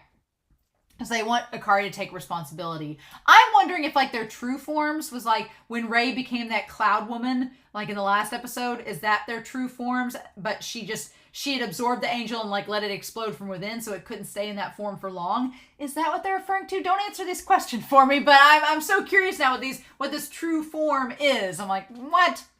But they want Gendo to take responsibility. And he's like, the time that has been given to us runs short. He looks a lot like Shinji in this shot. Like that side shot of him with the way that Gendo's hair is cut. If he didn't have the chin strap, he would look a lot like Shinji. A lot. But he's like, the time that's been given to us runs short. Okay, and so Gendo is not near SEAL right now. He is over at the O1 unit. So Gendo is at the O1 unit. And he tells the O1 unit that time is short. We don't have a lot of time left. We're running close to the deadline. But the lance of Longinus that stood in the way of our desire is no more. So he wanted the lance of Longinus gone. I was like, yes, that makes sense. I was like, why would you launch it into space to get rid of an angel? Because you wanted to get rid of it. You just used that angel as a convenient excuse to get it out of here. So yeah, so Gendo wanted it out, the lance of Longinus. He said that was... So I guess SEAL and their organization is the one that kind of found the lance of Longinus and had them use it in the first place with Adam. So he wanted the lance of Longinus gone. he wanted out of there. And so that the thing that stood in the way of our desire is no more. And then he says, soon the final angel will appear. Okay. And if we destroy it, our wish will come true. Oh my God, it's Adam in his hand. No, it's Adam. No, he has the baby Adam in his hand. Oh shit. I thought it was where like he grabbed a hold of the entry plug and it like burned his hand and it like had started to mutate, like he got some kind of like angel residue on it. No, he's fused that damn sample into his hand. That's why he's got the gloves on now. Oh my God. If we destroy that angel, our wish will come true. Oh my God, what the fuck? What? Okay. Okay, so Gendo has fused his right hand of God, right? His right hand with Adam's sample. And so he says if they kill Nagisa, our wish will come true. Whatever that amounts of. So Shinji's helping his mommy and daddy get their wish, but what does that entail? And what does that mean for Shinji? Just a little longer, Yui.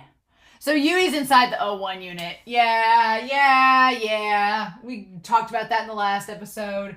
That I think Yui is in the O1. She's either in the O1 unit, in Rei, or both. Because we talked about how you had the OO unit. I feel like that the Yui is the O1. Yui is the O1 unit. And that's why it connects with Shinji so well, because it's her son. Yep. Somehow. Oh, God. And so then we cut to Rei, who's like, why am I here? So Rei asking these existential questions, being like, okay, why am I here? What is my purpose? Because this is Rei 3, you know. Why am I alive again? And we have all the lights. I like that it cuts to all the light sources in the room and they're all turned off. Like, she doesn't have the knowledge. Again, I'm not going to put up an obligatory Attack on Titan reference, but I've said this in a previous discussion in that series. Anytime you see a lantern or a light fixture, it's a source of knowledge, and it's a visual cue to the audience that we're talking about a character gaining knowledge about something. And so here, though, the lights are off, and so Rei is not gaining the knowledge. So she says, why am I here? Why am I alive? She's like, why am I alive again? So she knows that she's a clone. She's like, why am I back again? Why am I still here?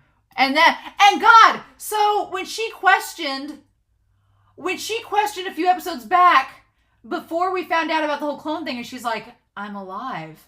Like, it all makes sense now because she's been used to coming back and being reborn. So it all is adding up. And then we see her with the pills. For what? So we see the for what? Why am I alive again? For what purpose? And then we see the moon, which we'll talk about the damn moon. The white moon. For whom? And then we see the glasses. That's Gendo. For whom? And we see Gendo's glasses.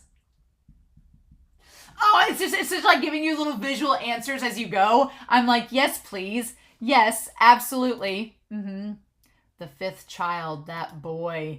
And he's in red and she hates red. Yes. So Nagisa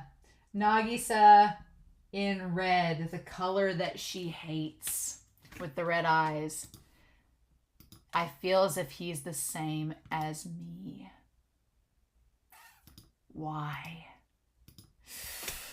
Oh, so he is the same as her, but why? And then we immediately cut from that to a danger keep out, like a danger keep out sign, but the pattern that is on the outside of the danger keep out sign is the same pattern that is on Shinji's area rug in his room. Just pointing out there, Probably has no significance. Gonna have to turn this over because we need more space. Oh my god. Oh my god. So yeah. Okay. So we're gonna put up here questions. Questions that remain in this final hour. Or we're like in the 10th hour at this point. We still got the next 2 episodes. You would think at this point in the series, we have 2 episodes left, that we'd be getting answers, which we are. But then in the same token, we're getting more questions. And I'm like, oh no, are you going to answer these? So Nagisa we know is an angel.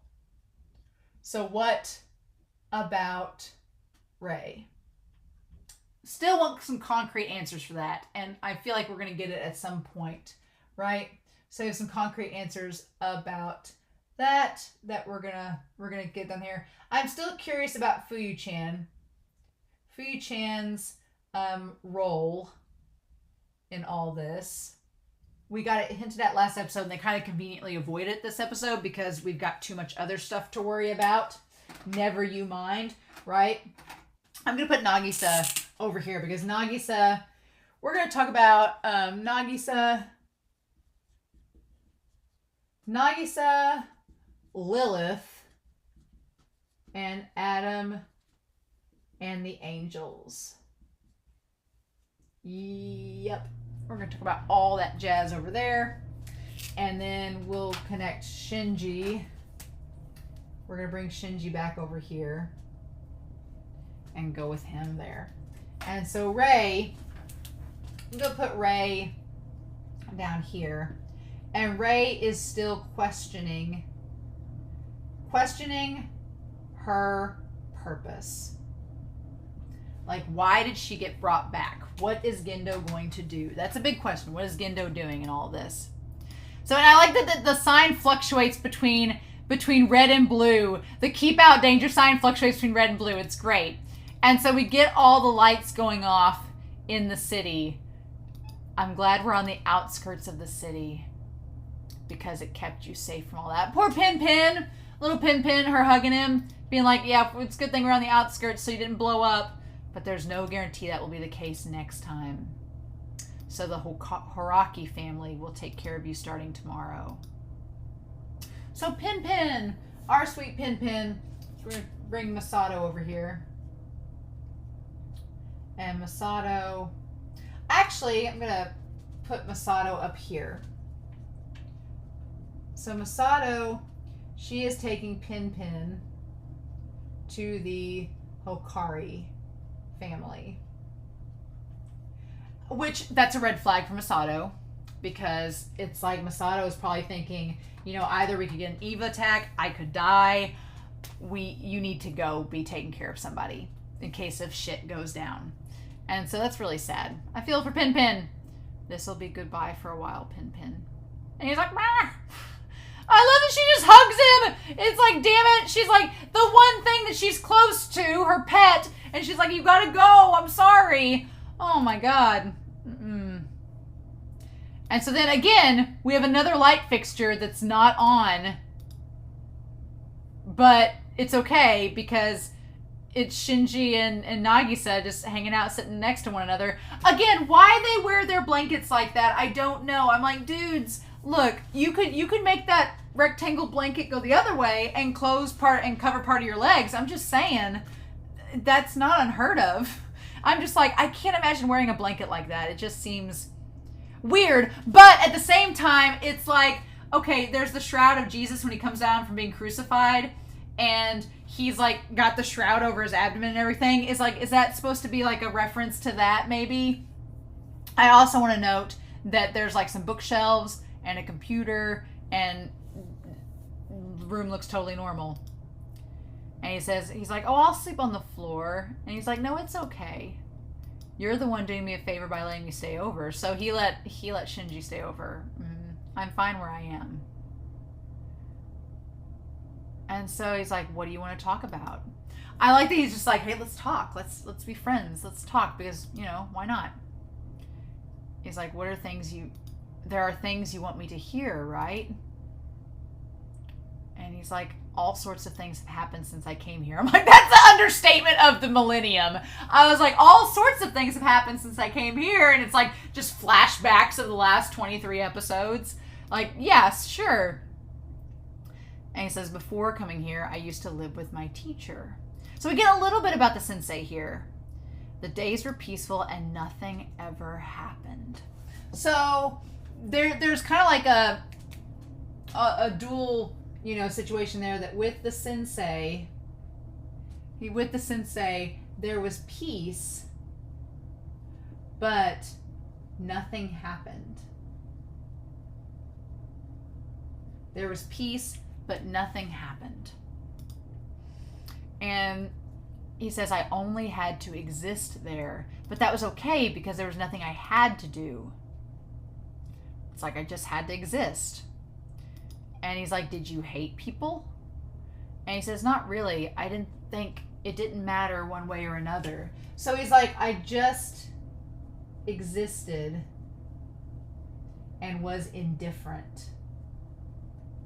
Which, yeah, the Shinji that we met at the very beginning of the series was just existing. They were indifferent. They didn't have any bonds with people. They didn't want to do anything. They just wanted to hang out by themselves, and that was it. And it's like, there's nothing wrong with that, but it's kind of that whole thing that they were talking about on the other side of the board here, where to live is to take risks. To live is to risk harm, to risk getting betrayed, to take a gamble. And maybe it'll work out, maybe it won't, but that's part of it. It's like to risk is to live is to constantly be putting things into risk. And it's like the reward is worth more than the risk. But if you're just doing nothing, yeah, it's peaceful, but then it's nothing. So are you okay with that? If you're okay with that, it's fine. But if you're not, then what do you do about it? And so Shinji said it didn't really matter, but I did hate my father. So yeah, so he did hate Gendo because Gendo abandoned him. And so he's like, why am I telling Kaworu all of this? And he looks over, and Kaworu's just, hey man, what's up? Just got the arms over his head, looking all seductive over there at him, And he's like, maybe I was born so that I would meet you. Yeah, that's the thing, is that, was he born to meet Shinji? Was it fate, right? That's a big question. Was he born to meet Shinji? Because, yeah, all these things add up. Was this all part of the script that he was going to meet Shinji? That's a very big possibility. And then we cut all this debris and all the debris and everything. Humans cannot create anything out of nothingness. So we get this talk from Nagisa, right? And Nagisa says that humans need something as a quote-unquote a base for creation. Which we know that that's true based on the fact that they've taken stuff from Adam. They've combined humans with these Evas to create them. So yeah, there has to be something as a base. Something can't come from nothing, right? Basically. Humans cannot accomplish anything without holding on to something. So at the same token, they cannot accomplish without holding onto something. Has to be something there. They cannot accomplish anything without holding on to something. So they need a reason, a purpose for... So basically, in order to accomplish, you need a purpose. There has to be a reason that you're doing something, or you won't accomplish anything. There has to be a reason why you're doing what you're doing. Right? After all, humans are not gods. The animation in the scene with Nagisa and talking to Seal, the lighting and animation is freaking gorgeous. So I'm wondering if that's the added scene, if that is, because some of you were talking in the Discord that you can kind of tell in the director's cut what is the added scenes, because they're the scenes that look cleaner and better animated, because they were on a deadline trying to get these episodes animated, and so they were on a time crunch, and so when they went back to do the director's cut, that's when they had time to insert this extra animation. So I'm wondering if this scene with Seal and Nagisa is the extra animation, because the animation is gorgeous, like his hair and everything. So humans, let me see here, humans are not gods. Yes. You are correct.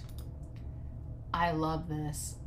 And then he's standing on top of the sculpture with the angel wings, but Seal's talking to him, but only he can see it. So I'm like, is he just telepathically talking to them? And Masato doesn't even know, because Masato spies on him, but she doesn't see him talking to Seal. So I'm like, was Seal there all along? Or was he telepathically talking to him? Were they there and then disappeared before Masato could check the binoculars? I don't know, but him standing atop the angel statue is so symbolic and perfect. And again, red flag, should have seen it coming. There is one man who's trying to attain the power equal to that of God. Okay, so Seal says that Gendo is trying to obtain the power of a god. I'm like, but isn't Seal wanting the same thing? Because Seal's talking about having all the EVA units and controlling them. Isn't Seal wanting the exact same thing? I guess maybe they are, and they're just trying to like blame it all on Gendo and use him as a scapegoat in front of Nagisa. But that's what they tell him. And so they said, there is a man who is not one of us. Okay, and they tell him this as he's standing on the angel statue. They say there is a man who is not one of us. So are they still talking about Gendo? Are they talking about Fuyu-chan at this point? Because they've been commenting about Fuyu-chan attempting to open Pandora's box once again. No, that's Gendo again. Yeah, attempting to open Pandora's box. To do what you're not supposed to do. So, okay, Seal wants to handle these angel attacks, it seems, and use the Evas as a weapon to maybe dominate the rest of the world. Typical villain of the week stuff, you know? Whereas Gendo's ambitions are a little bit higher. Gendo's like, he's trying to gain the power of a god to open Pandora's box and do whatever he wants to. Again, going back to the last episode, when the angel was talking about, when not the angel, but Ritsuko was talking about how man saw God and was happy and tried to recreate that and try to harness that power. So that's what Gendo is trying to do. Great. And so, and this whole time, you see Nagisa with his hands in his pocket with his eyes closed, like listening to them out. And they said there's a man trying to close the box. So there's a man, not one of us, trying to open. And then there is a man trying to close the box. Is that Fuyu-chan? It's not going to surprise me if Fuyu-chan is like a secret double agent in the final hours. Like, he just looks so done with everything. It's not going to surprise me if he's like a secret double agent. But there's someone trying to close the box. Okay, before the hope at the bottom appears. Oh, okay. So I think it is Fuyu-chan, because they say before the hope at the bottom appears. Because Fuyu-chan said in the last episode, he was like, the source of my despair is the source of your hope. So it would make sense if Fuyu-chan's like, this whole Pandora box situation is my despair. I don't want to have any part in it. I can't help it. I have to do something with it, and it sucks. But it's what Gendo's hoping for. So, okay. All right. And God, that animation of him smiling, where it's just like the tiniest thing. It's like 2 seconds of animation, but Naga said like his head dipping down, him smiling, and his eyes lighting up. The fudge? I'm like so enamored. I am enamored with Nagisa. Anno, why did you create this character who's so perfect and then you just destroyed him? Okay. And he's like, hope. And he seems like amused by that. Are you saying that is the Lilim's hope? And so Nagisa is all like, hope. And then the Lilim's, which is the humans, hope. Okay, interesting. And so he says, hope exists in as many forms as there are people. I love that. So I'm going to put that up here. Hope exists in as many forms as people. Yeah, hope is different for everybody. And so that's a really good phrase. I like that. And he says, and that is because hope only exists in the hearts of people. Okay, it is only in hearts of people. So it is as hope for one person is as unique as it is for another person. I love it. And he says, however, our hope is becoming substantiated. That is Lilith, the progenitor of mankind. Okay, so Lilith, which was technically, supposedly, Adam's first wife, Lilith is the progenitor of mankind, which is why he calls them Lilims, the progenitor of mankind, who are the false successors from the Black Moon. So that's where we get all the moons in this. So supposedly, humans are the false successors from the Black Moon, from the dark side of the moon. He's like, you all are the wrong people of God. You're the wrong ones. You're the failures. No. But he says, and Adam, the progenitors of the angels. So then you have Adam, who is the progenitor of angels. Yeah. And so that, he says that who are the true successors from the lost white moon. Okay. Who are the true successors of the lost white moon. So he's like, the angels are the actual successors of Earth. You all are the false ones. You all are the errors. We're the perfect beings. Ramiel is best girl. You all are trash, is basically what he's saying. Oh my God. His salvaged soul exists only within you. So, the soul of Adam. Okay. So, Nagisa has the soul of Adam. But Gendo's like fused with Adam.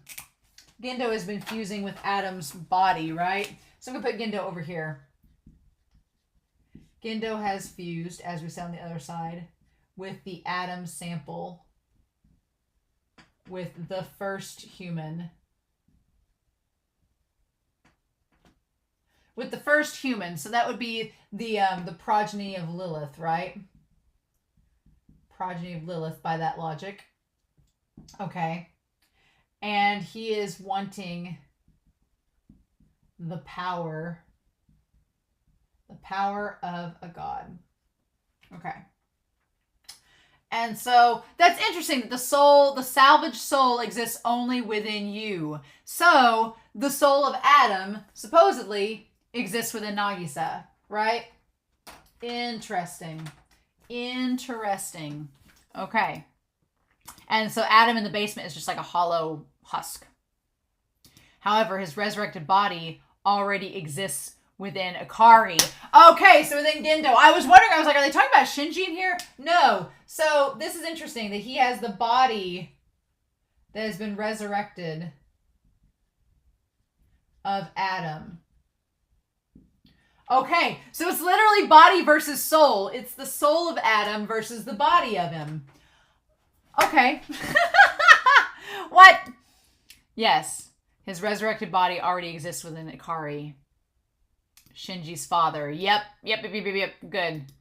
And so he is also the same as me. So he's a like this hybrid, right? This fusion. Okay.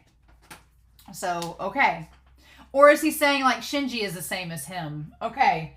So that is the question. I think Nagisa is saying that Shinji is like him. He is saying that Shinji and Rei and Nagisa are all in some ways progeny of Adam, who created the angels. Shinji is kind of by proxy, because if Gendo has absorbed part of Adam into his hand, that would make Shinji a product of Adam, even though he's not really a product of Adam. That's just Nagisa's logic. But there's no way to not think that Nagisa, because he's an angel, he's a progeny of Adam, that Rei is also one who's been imbued with some genetic material from Yui. We'll find out, I'm sure. But he says he's the same as me. And they're like, that is why we entrust you with our wish. So Seal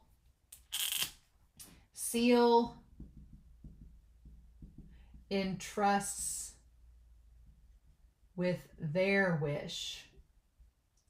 So it's interesting. With the O1 unit, Gendo is entrusting in the weirdest of ways. He is entrusting Shinji and Yui with their wish.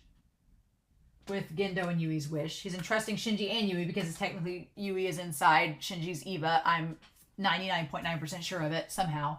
And then Seal's entrusting Nagisa with their wish.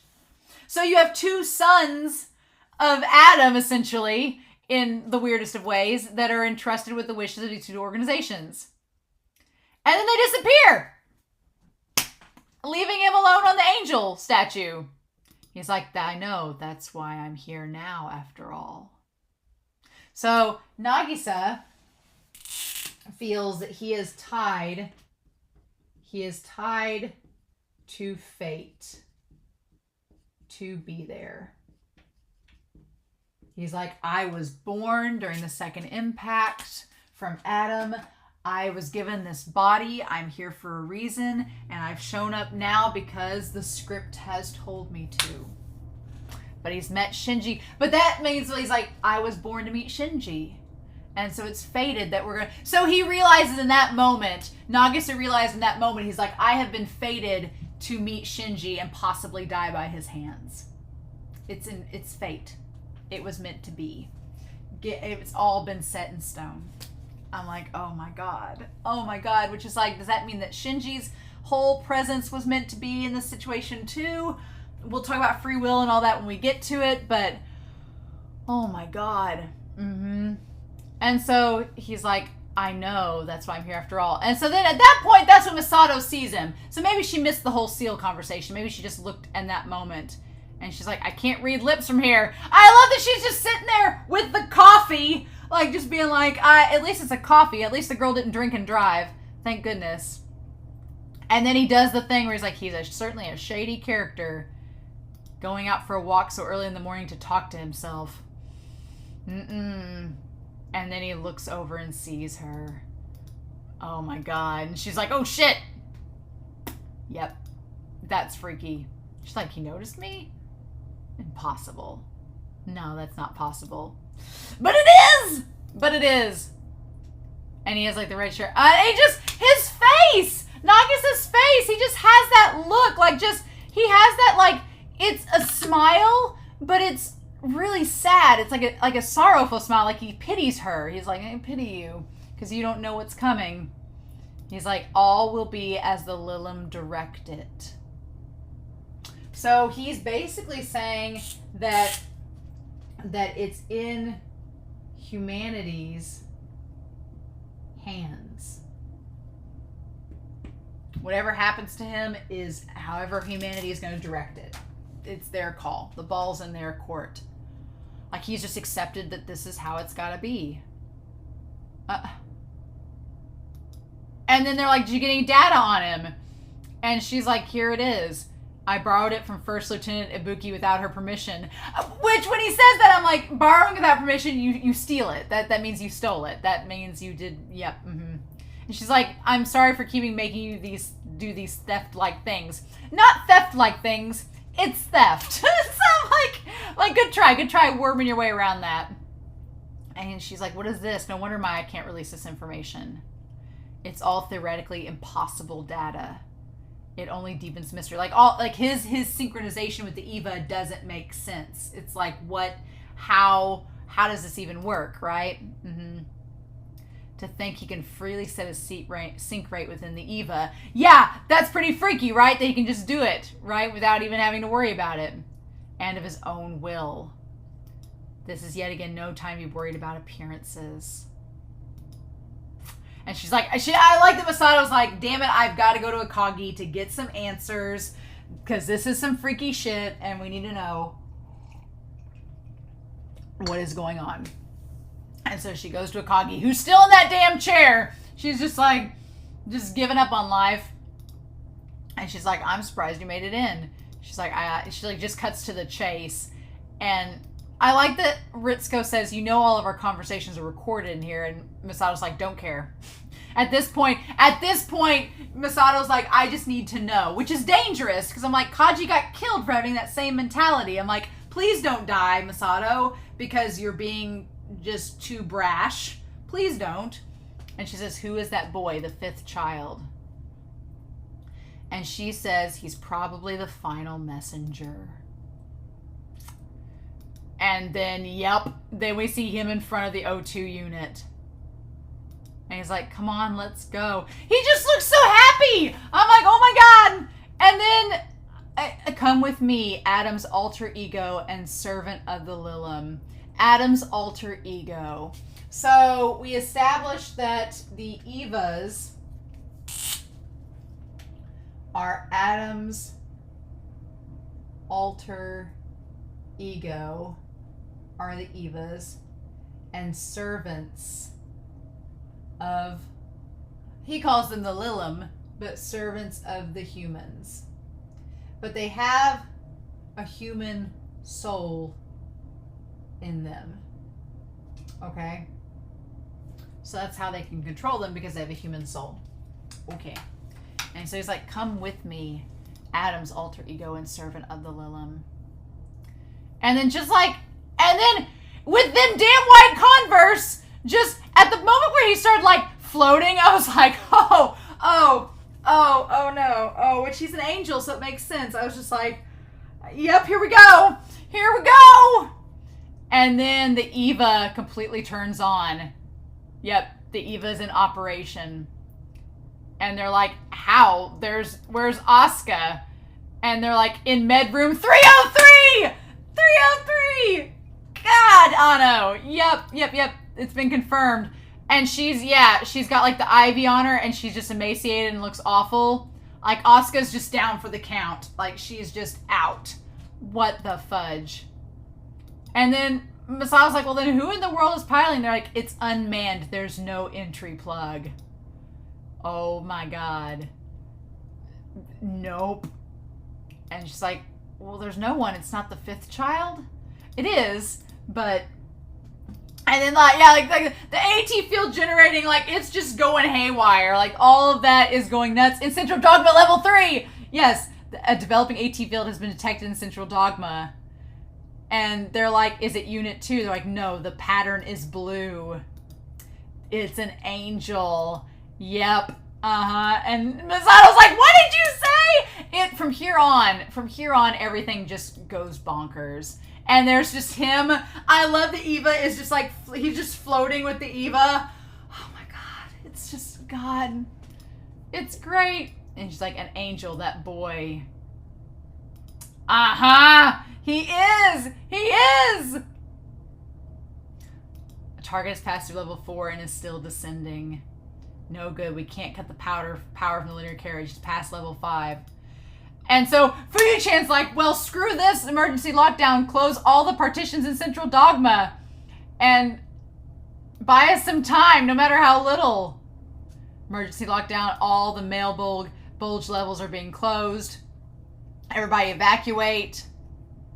I never imagined Seal would send one directly to us. Yeah, because Seal sent the angel. Seal knew about the angel, the last one. I mean, they did tell them, didn't they? Or did they... I'm trying to remember in the last episode. Did they tell Gendo there'd be one more angel attack? Or did they say that amongst themselves? Because if they told Gendo, it's like, you've known all along that there was one more angel coming. But Fuyu's like, I didn't think they would open the doors and send them directly to us. And Gendo, who has his gloves on, because he has to hide that Adam sample, is saying the old men are intending to step up the schedule and force our hand. So, they're forcing Nerve to act. And they're upping the schedule. So that gets really curious because Gendo, we still don't know what... Gendo wants to play God. He wants the power of God. He wants the power of that through something. We don't know the full scope of his plan yet, but we know he wants to be God. Seal does not want that to happen. But at the same time, it feels like Nagisa was a scapegoat either way. Either he was going to be targeted by Gendo when he showed up as the angel anyway, or Seal was just upping the process and being like, let's just send him there now and get Gendo to take him out now. So, and they use the fact that Asuka was out of commission to make it all the more plausible, making him the 5th child. So, but I'm like, were you sending Nagisa to die in the first place, or were you trying? I guess what Seal was trying to do was that Seal wanted Tokyo 3 destroyed. They said that in the last episode. They wanted Tokyo 3 destroyed for whatever reason in their agenda, and to do that, they sent Nagisa there because Nagisa's either Nagisa was gonna unleash the 3rd impact and destroy Tokyo 3. Now, supposedly it's going to destroy all of mankind, but maybe Kaji was wrong. Or, like Masato and them were planning on just self-destructing the entire city. And so, to stop the angel. So, either way, it was going to destroy Tokyo 3, but either way, Nagisa was going to die. So, they really just scapegoated Nagisa and sent him there. And Nagisa's like, well, my fate's in humanity's hands, so I guess if they're going to kill me, they're going to kill me. It's kind of like Jesus. A little bit, where he's super kind, and then humanity kills him. The parallels are there, which is kind of scary. Yep. But anyway, so humans forget their foolishness and repeat their mistakes. If humans do not redeem themselves willingly, they will not change. So, Seal comes out and says that humans are fools and repeat mistakes. And if they do not, they have to willingly redeem to change. So I guess they're lamenting the fact that Gendo is going to essentially cause a 3rd impact, which they're like, did you not learn the first time that we should not do this? I think that Seal is trying to say that Gendo trying to become a god, he was trying to do it before, and they're like, that ended horribly. Why are you trying to do it again? And so they're trying to keep Gendo from getting his way. And they're like, well, if he will willingly redeem, he can change. But I'm like, I don't think Gendo's willingly redeeming at all. No, I don't think he's going to. I think he's like going full steam ahead, regardless of what you all say. We will not rely on the powers of angels or Adam or the angels. And that seems like a contradiction too, because they say that they're not relying on Adam or the angels. So, in that case, they were talking about the EVA units being done, but the EVA units are made from the angels and Adam, right? So, either they're a bunch of hypocrites and they're saying, oh, we're not going to rely on Adam or the angels. We need to destroy that in Central Dogma, destroy Nerve, destroy Tokyo 3, all that jazz, so that we don't have to rely on them. And we humans have learned our mistakes and are no longer in need of divine punishment. Either they've turned a new leaf and realized that that's not going to work, and so they're trying to destroy all those things and then get rid of the Evas later, or they're a bunch of hypocrites and they're going to destroy Nerve but then keep the Evas that are made from the angels and Adam for their own agenda. Or the whole Eva production is really Gendo's thing, and Seal is going along with it, but now they're going to stop production, and they're going to start by destroying Tokyo 3. So it's one of those scenarios, but I'm just kind of like, okay, well, that's great that you don't want to rely on Adam or the angels anymore. That's really good, but what about the Evas? What are you going to do with them? Our only choice is to make changes with our own hands for the future. That part seems legit. That makes sense. You're going to make changes with your own hands for the future. That's real great. I'm glad you've got that speech. Good job. But you've sent this angel to go do your dirty work for you. Okay. It's so weird. I will be praying that Unit 1 will accomplish its task. But then that seems so... But... Okay. So, I don't want answers yet, because I feel like until I see the next 2 episodes, I feel like more stuff is going to come out. But they say that they're praying that O1 can accomplish its task. Which, is that to kill Nagisa, right? Right? So the question is, was Gendo planning on, let's think about this way. Was Gendo planning on Nagisa showing up, and now that the Lance of Longinus is gone, was he planning on Nagisa showing up and going down into Central Dogma and making contact with Adam? Was he planning on that? Was Gendo going to try to use Nagisa for something? And Seal just said, let's beat them to the punch, send Nagisa down working for us instead, and make Gendo act before he planned on it and destroy him.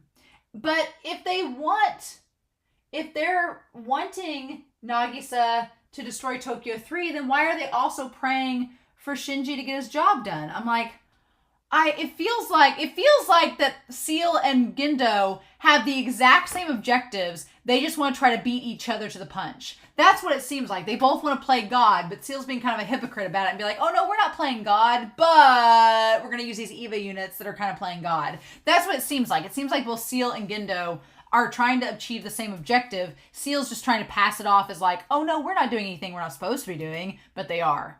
So, I don't know. But yeah, they break it down to the 15th level. Yep. And then they're breaking through the armored partitions. The targets pass through Cositus 2.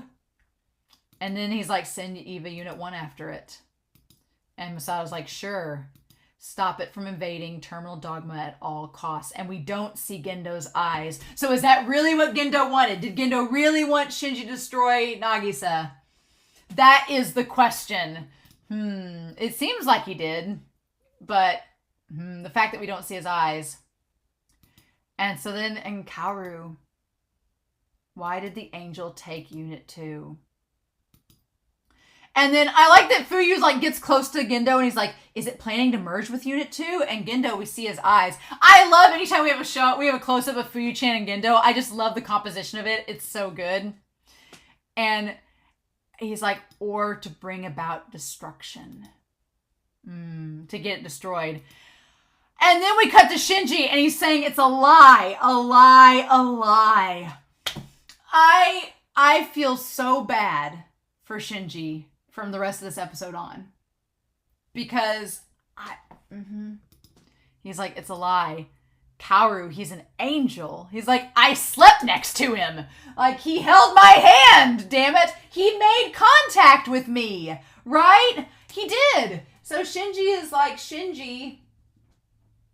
is sent to kill Nagisa.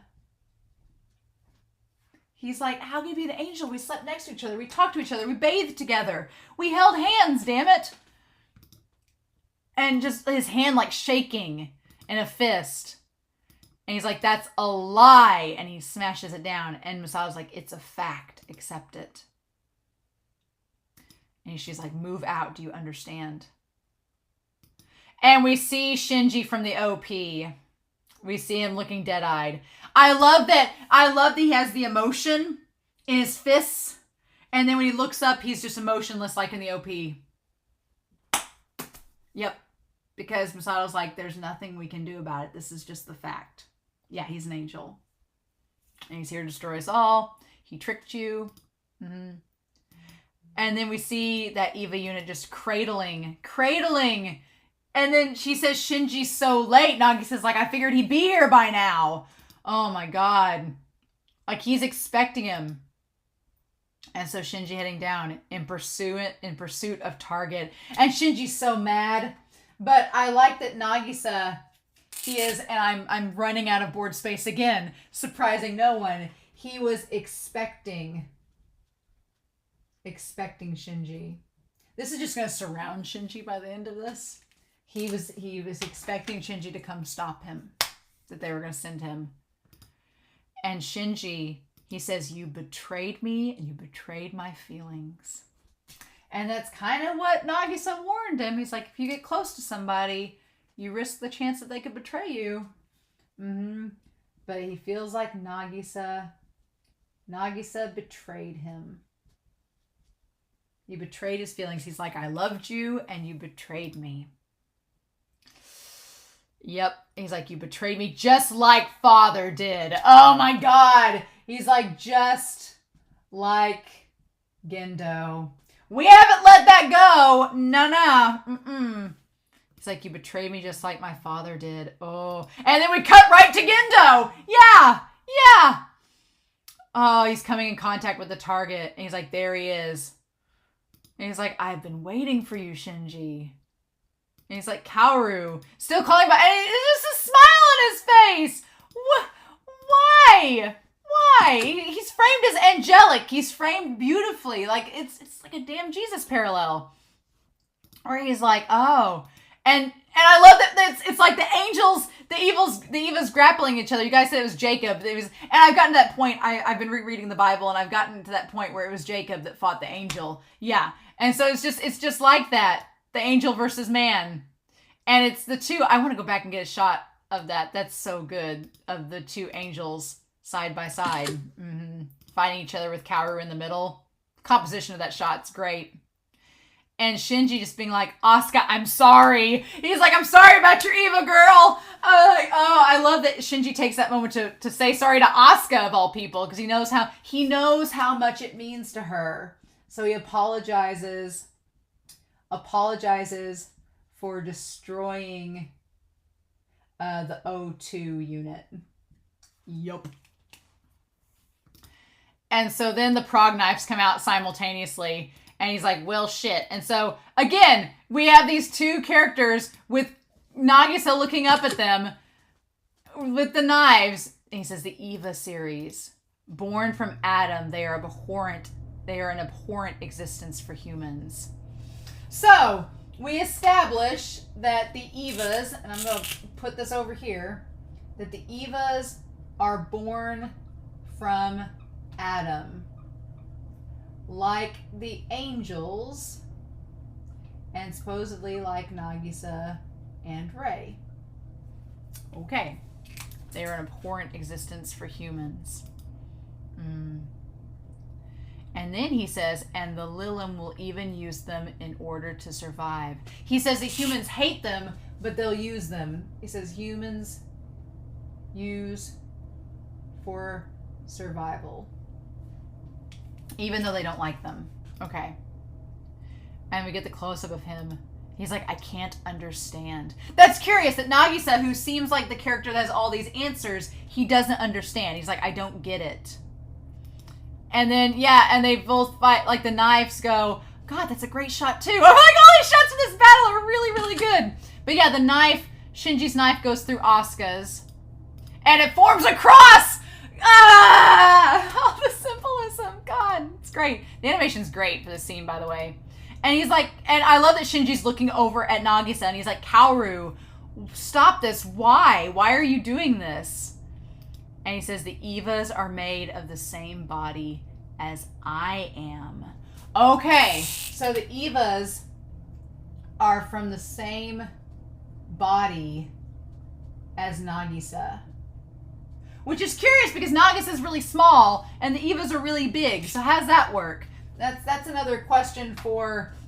That's another question. So who is the mother of the Evas? We know that Adam is the father, but who's the mothers of the Evas? Okay? So that maybe will get answered in the next 2 episodes. And he says, because I am born from Adam as well. Okay, so yeah, I guess maybe they're all born from Adam. Maybe that is the answer, that is him too. I could merge with them if only they didn't have souls. Oh, okay.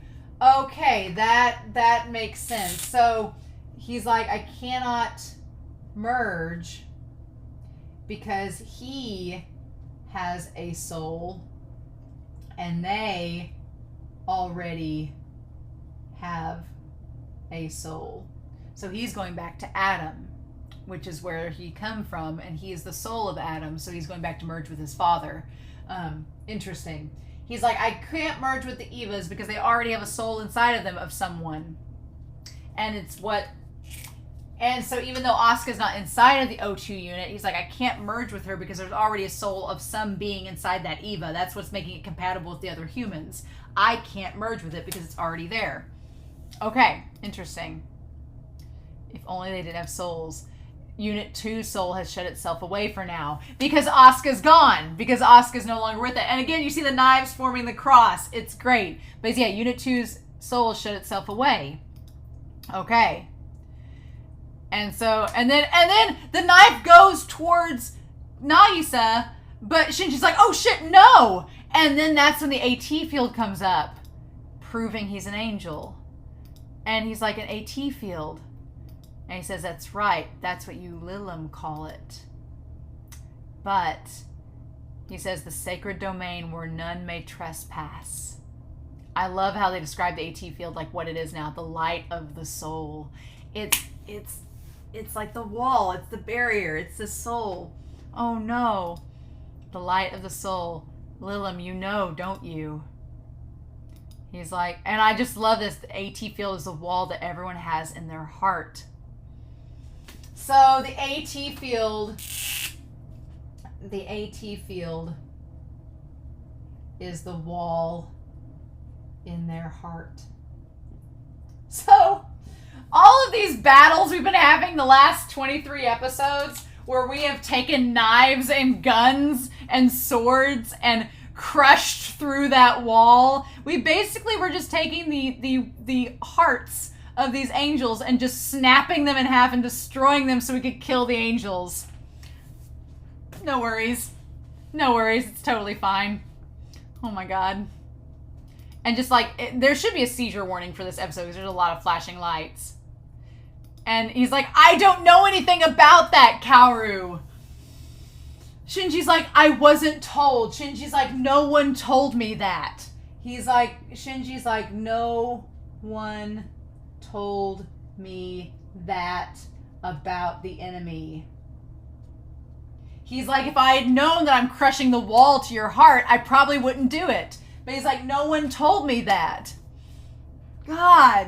And he's like, well, now you know. The more you know. Oh, and and that knife crushes him. And it crushes into his heart. And Shinji, like, him screaming, God. It's great. And he takes the knife back. And he's like, both EVA units have reached the lowest level. But then, when we see the O2 unit, but there's something else there. Oh, it's the 17th angel. All right. And Masato's like, the target distance to terminal diagonal of 20. And I love that just like how Fuyu-chan reaches over to Gendo, just like how Ritsuko reaches over to Maya, Masato reaches over to our glasses boy, the boy who's gotten her laundry, who's done all the things for her over the course of the series. who probably has a crush on her. She says, if O1 unit signal disappears and another change occurs. And he's like, I know, we set the place to self-destruct, right?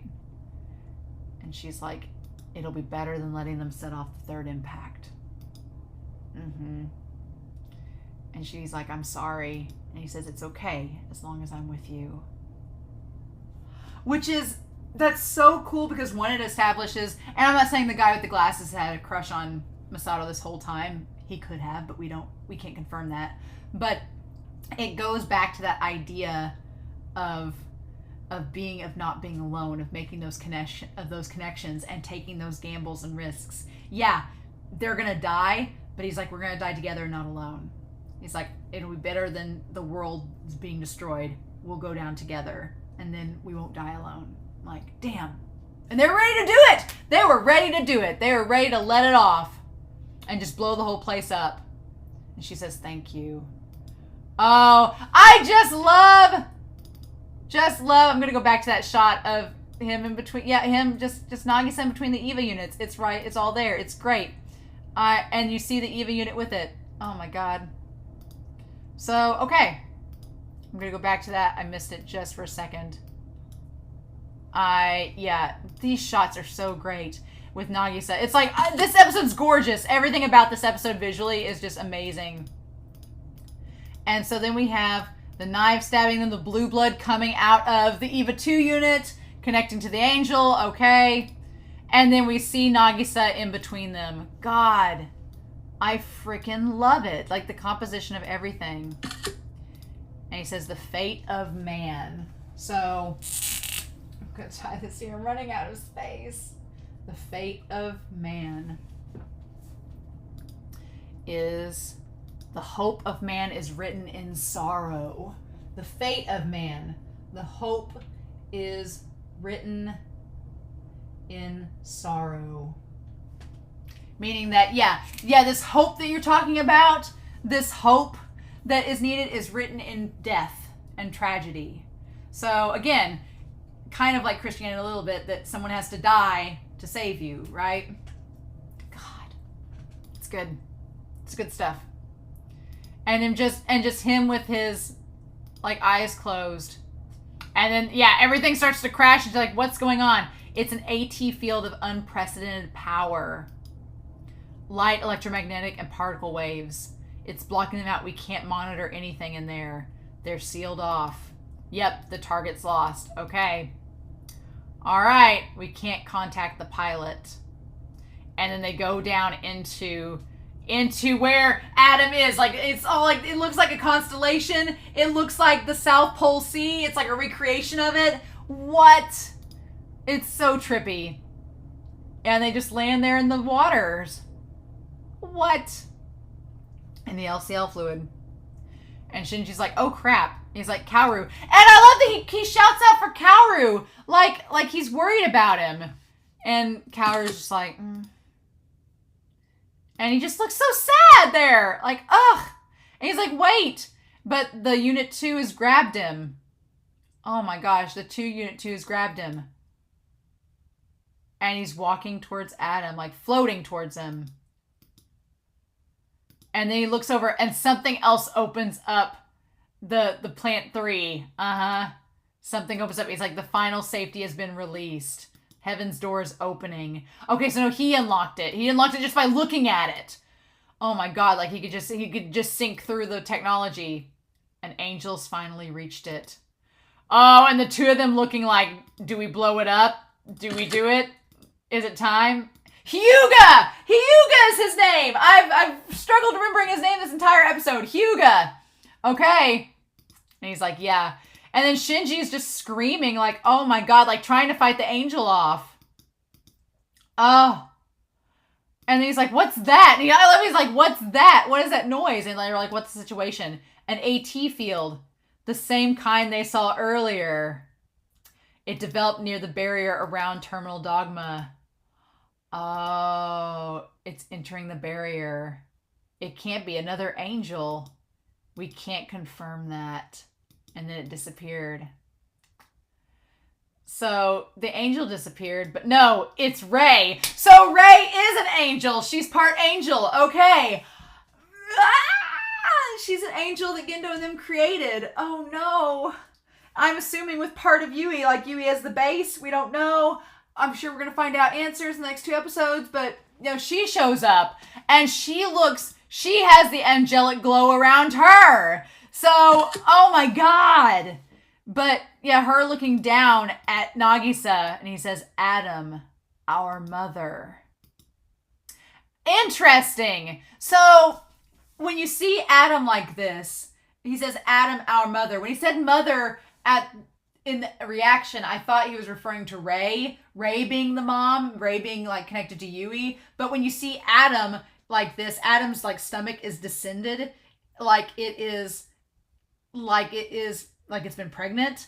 So I'm like, it actually was the mom. Like Adam was the mom. Huh. So Adam is the mother. So you have Lilith and you have Adam that are both moms. Must all who were born of Adam return to Adam. So like everybody who was born of him has to go back to him at some point. Okay. Interesting. And you see like I guess it makes sense. I guess it was foreshadowing that Nagisa was going to be a thing, because when you look at Adam's legs, there's like all the bodies of people like connected and coming out of him. So who's to say that Nagisa wasn't one of those pair of legs that just like popped off and formed the rest of its body? Who's to say? We can't say that. Even at the cost of destroying humanity. So it's like a reverse of Jesus, actually. It's a reversal of Jesus, right? It's literally the antichrist. So yeah, it's the parallels over the antichrist instead. So Nagisa is like, if he goes back to Adam and returns to him and becomes one with him again, then it will destroy humanity. Okay. And maybe that's been Gendo's goal all along. Maybe Gendo has wanted just to be destroyed and be with Yui again. I don't think so, but maybe that's it. Who knows? We'll find out maybe in the next 2 episodes in the movie. But yeah, Nagisa's kind of like the Antichrist. He's bringing the apocalypse to destroy everything. But he's like him going back to Adam. The angels have been trying to reconnect to Adam and go back to their source this entire time. And Nagisa's been the one to get there. But he's like, you mean if I go back, we have to destroy humanity? Like, coming back to you is going to cost everything else? And he says, no. He doesn't want to do that. This is Lilith. Oh, interesting. I see. So that's what this is about, Lilith, about humanity. It's about Lilith. So that's curious. So I want to know more about Lilith and Adam. Want to know more about those two. This is what it's about, humans. Interesting. And then at that point, right as that happens, like the O2 unit gets knocked out. And I love that shot of Nagisa with Adam behind him. Or is that Lilith that all humans come from? And then Shinji's like, and that shot of him in front of, so interesting. So is that Adam or is it Lilith? Maybe we'll find out. And then he grabs him and he says, thank you, Shinji.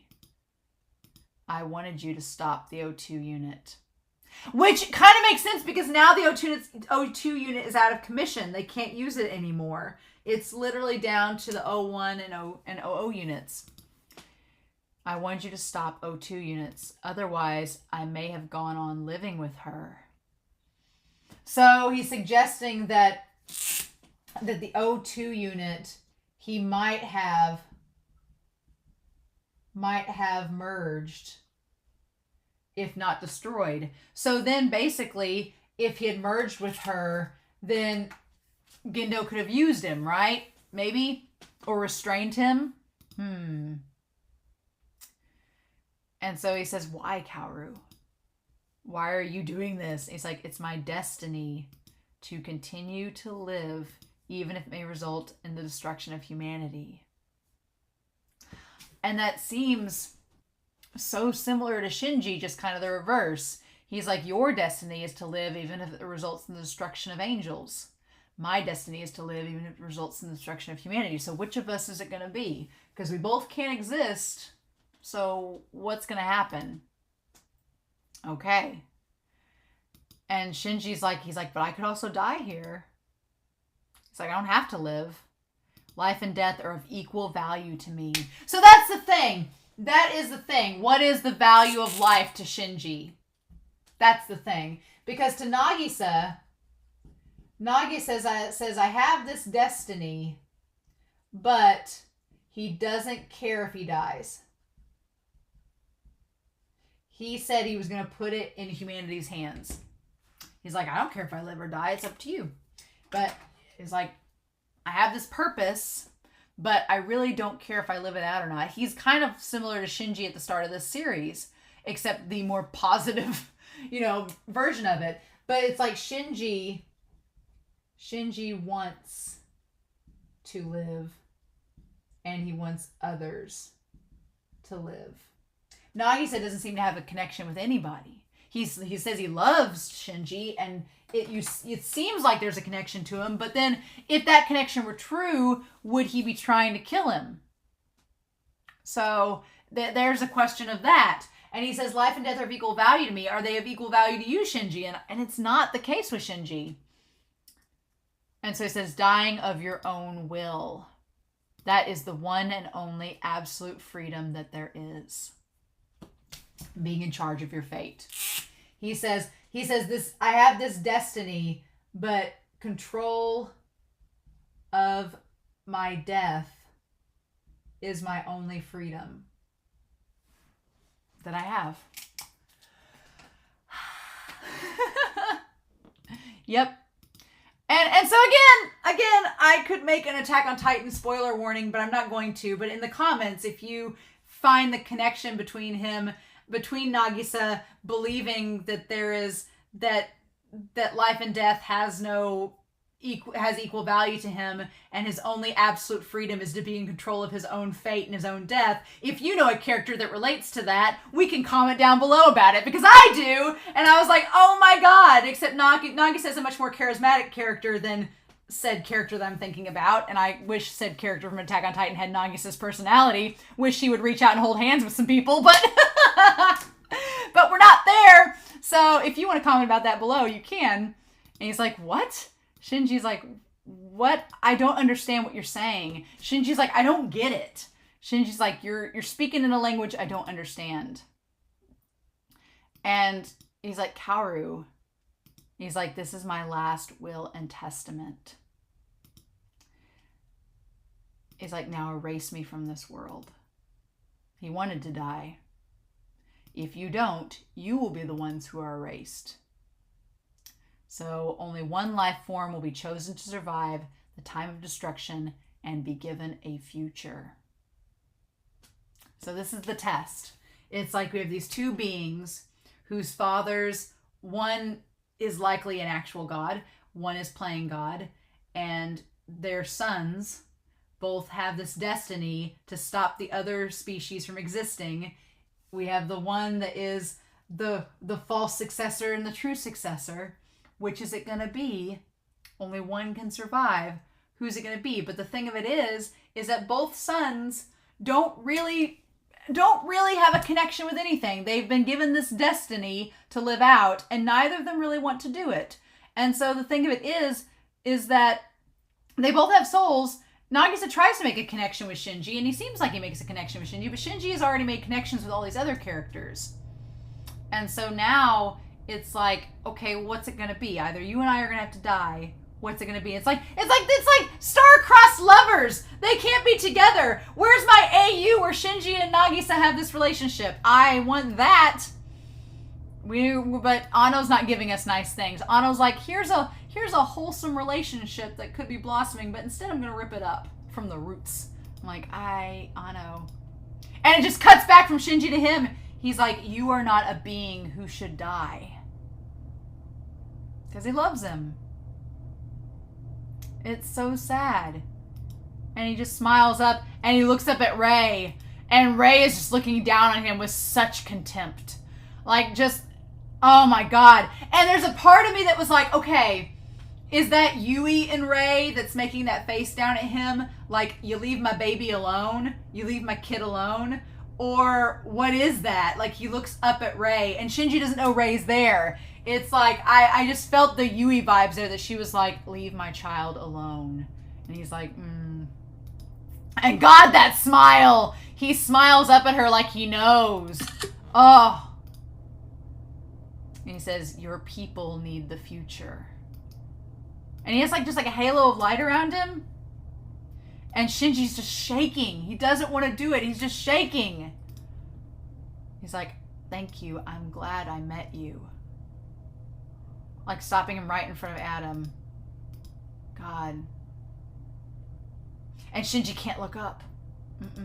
And then they hold on this for the longest time. There's a knife in his heart from Nagisa. He's got Nagisa in the palm of his hand. It's Yui inside of that EVA unit. It's Shinji. They hold on this for as long as possible. It's like to test you, to make you be like, are you losing your sanity right now? You might be. And then it pops his head off. It just, I'm pretty sure that when he crushes him, it pops his head off. Pretty sure it decapitates him. Pretty sure that that's what lands in the LCL fluid. But I wanted to pause it just to see. Because it happens really quick. It's like a frame. And God, this goes on so long. It goes on so long. I'm like, oh my God. And the music, you can't hear it now, but the music swelling is so good. It was just like, oh my God. And then it cuts to black. It's going to cut to black here in a second. And then that's when we'll see the frame. God. When it cut to, I was like, if they don't show us the outcome of this, I'm going to be so mad. And they do. They do show us the outcome. It's just very, very quick. And for censorship, I'm sure they didn't want to show us like Nagisa decapitated. But we do see his head go in. I'm like, come on. I'm waiting for that black screen and it's like, it takes so long, damn it. God, why? Why is it taking so long? And it's just in silence. You know, Shinji's contemplating. Shinji, it's the thing with Toji all over again. Shinji's contemplating. He's like, I couldn't kill Toji last time. And instead, everyone nearly died. And Toji was injured beyond belief. And I nearly lost everything. And so it kind of, the idea of being in control of your death, it's that moment that Shinji's like, Nagisa is asking me to kill him. He's asking me to give him this freedom. It's not like he's trying to fight me. He wants it. But Shinji's like, I don't want to grant you your wish because I've come to love you. And so you're asking me to kill you when I've come to love you in this short amount of time we've known each other. And you're like the one nice thing that's happened to me and you're asking me to destroy it. To save everybody else. Okay. And then he does. I wanted to see. It's his head, yep. And you see his head plop into the water. Yep. Into the LCL fluid. Yep. And then we see his hand getting rinsed off from the blood. At this point, it's assumed Shinji is out of the EVA unit and he's off with Masato on the beach. But we see the EVA unit getting decontaminated. And we see Gendo and Rei next to each other. Rei's with Gendo. I'm sure Gendo sent Rei down there, but what the fudge, Rei? Oh my God. Oh my God. And then, yeah. So then from there on, we get them back at the beach, and it's blue now. And it's Shinji and Masato looking out at the crater. And Shinji said, Kaworu said that he loved me. And it's so sad because he's like, it was the first time someone told me they loved me. He was like me and like Ayanami. Yep. And that mirrors when Nagisa said that Shinji and Rei were like him. He says, I loved him. Kaworu was the one who should have survived. He was a much better person than I am. And that's when he's like, Kaworu should have been the one to survive. And Shinji's just wallowing in it. And it's like, well, Kaworu may have been a nice person, but he wanted to die. He wanted Shinji to kill him. Otherwise, he wouldn't let Shinji catch him. So Masato tries to address that. And Masato's like, you're wrong. Only those who have the will to live get to survive. And that's not always true. I think that there's a little fallacy in that. That's not always the case. But Masato, she says you have to have the will to live to survive. Which is kind of true in a big sense, because you've seen Asuka. When Asuka lost the will to live, she just kind of collapsed. When Rei decided that she didn't want to live anymore, that's when the angel and her blew up. And so Masato's like, and now the question is, did Kaji lose the will to live? Maybe she's telling herself that to like make herself feel better, make herself feel like she can go on. Maybe that's the case. But, and then we see Shinji. That shot of Shinji's really good, where he's just sad beside her in her fist. He said he wished to die. He abandoned his will to live, clinging instead to a false hope. Now, that false hope, I mean, I agree that Nagisa lost the will to live. He didn't want to live anymore. But whatever that false hope was, we can probably debate about that. But you did nothing wrong, Shinji. Like, you gave him the control he wanted. And that's when Shinji says, you're cold, Miss Masato. Yeah, and that makes her... And Shinji says that she's cold. That she is cold. Because that's not... that. And I love that as he says that, we see the sculpture of the angel wings there. And she's like, you did nothing wrong. You did what you had to do. And Shinji's like, that's still cold because we took a life. And we should be regretting it. Ah, damn, it's good. It's good. And we see the to be continued. So the final messenger window was in white instead of black. And the to be continued was in white instead of black. But now we have this whole thing with the lost white moon versus the black moon. So it's a great time. It's a great time that we have this business, right? Where we have the end of the episode. Oh my God. This episode. So I really love Nagisa's character. I really loved him. I can't believe Anno gave us this character for one episode. Nah. I am hopeful in the Rebuild movies that we get to see him again. That I do get hope for that. I'm like, yes, Rebuild movies. Let's see him again. Can't wait. I'm really excited about that. But yeah, so the EVA 2 unit is out of commission. Is out of commission for now. Gendo is planned for Yui to destroy Nagisa. So what do we do now? So now the question is, like, what is Seal going to do now? The final angel threat is over. The final messenger's here. It's over. Did we win? We have 2 episodes left. Did we win? What does that mean? So it's like, what are Seal versus Gendo's in-game now? Who shot Kaji? We still don't know.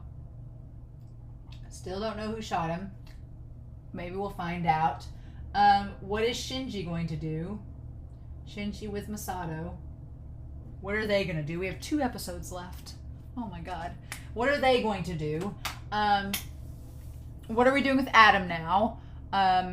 The angels are supposedly all gone, so that was the final angel attack. So what happens now? What about the other EVA units that are being constructed? What happens with them? What is Shinji going to do? All his friends are gone. Is he going to talk to Rei and confront her in the next 2 episodes about all this? Because they've not had a conversation. Is Asuka going to be okay? She's in a hospital on fluids, so maybe she'll be all right. But yeah, Shinji's lost the love of his life. I can't believe that in the final hour of this show, not only did our main character get a love interest, but they killed said love interest within the same episode. Only Neon Genesis.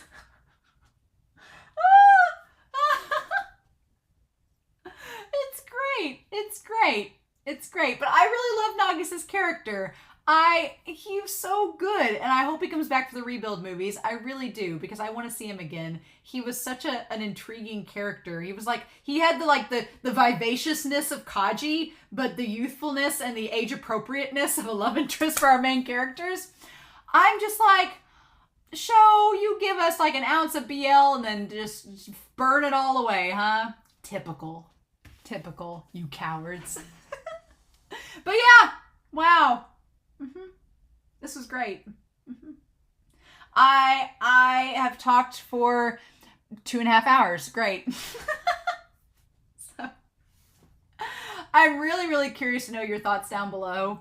I've exhausted Whiteboard Coon. Both sides are done. There's so many questions going into the final 2 episodes. So many questions. And honestly, if we're talking about the stage, let's go back to that. Let me flip Whiteboard Coon over. Let's talk about that just a hair. All right.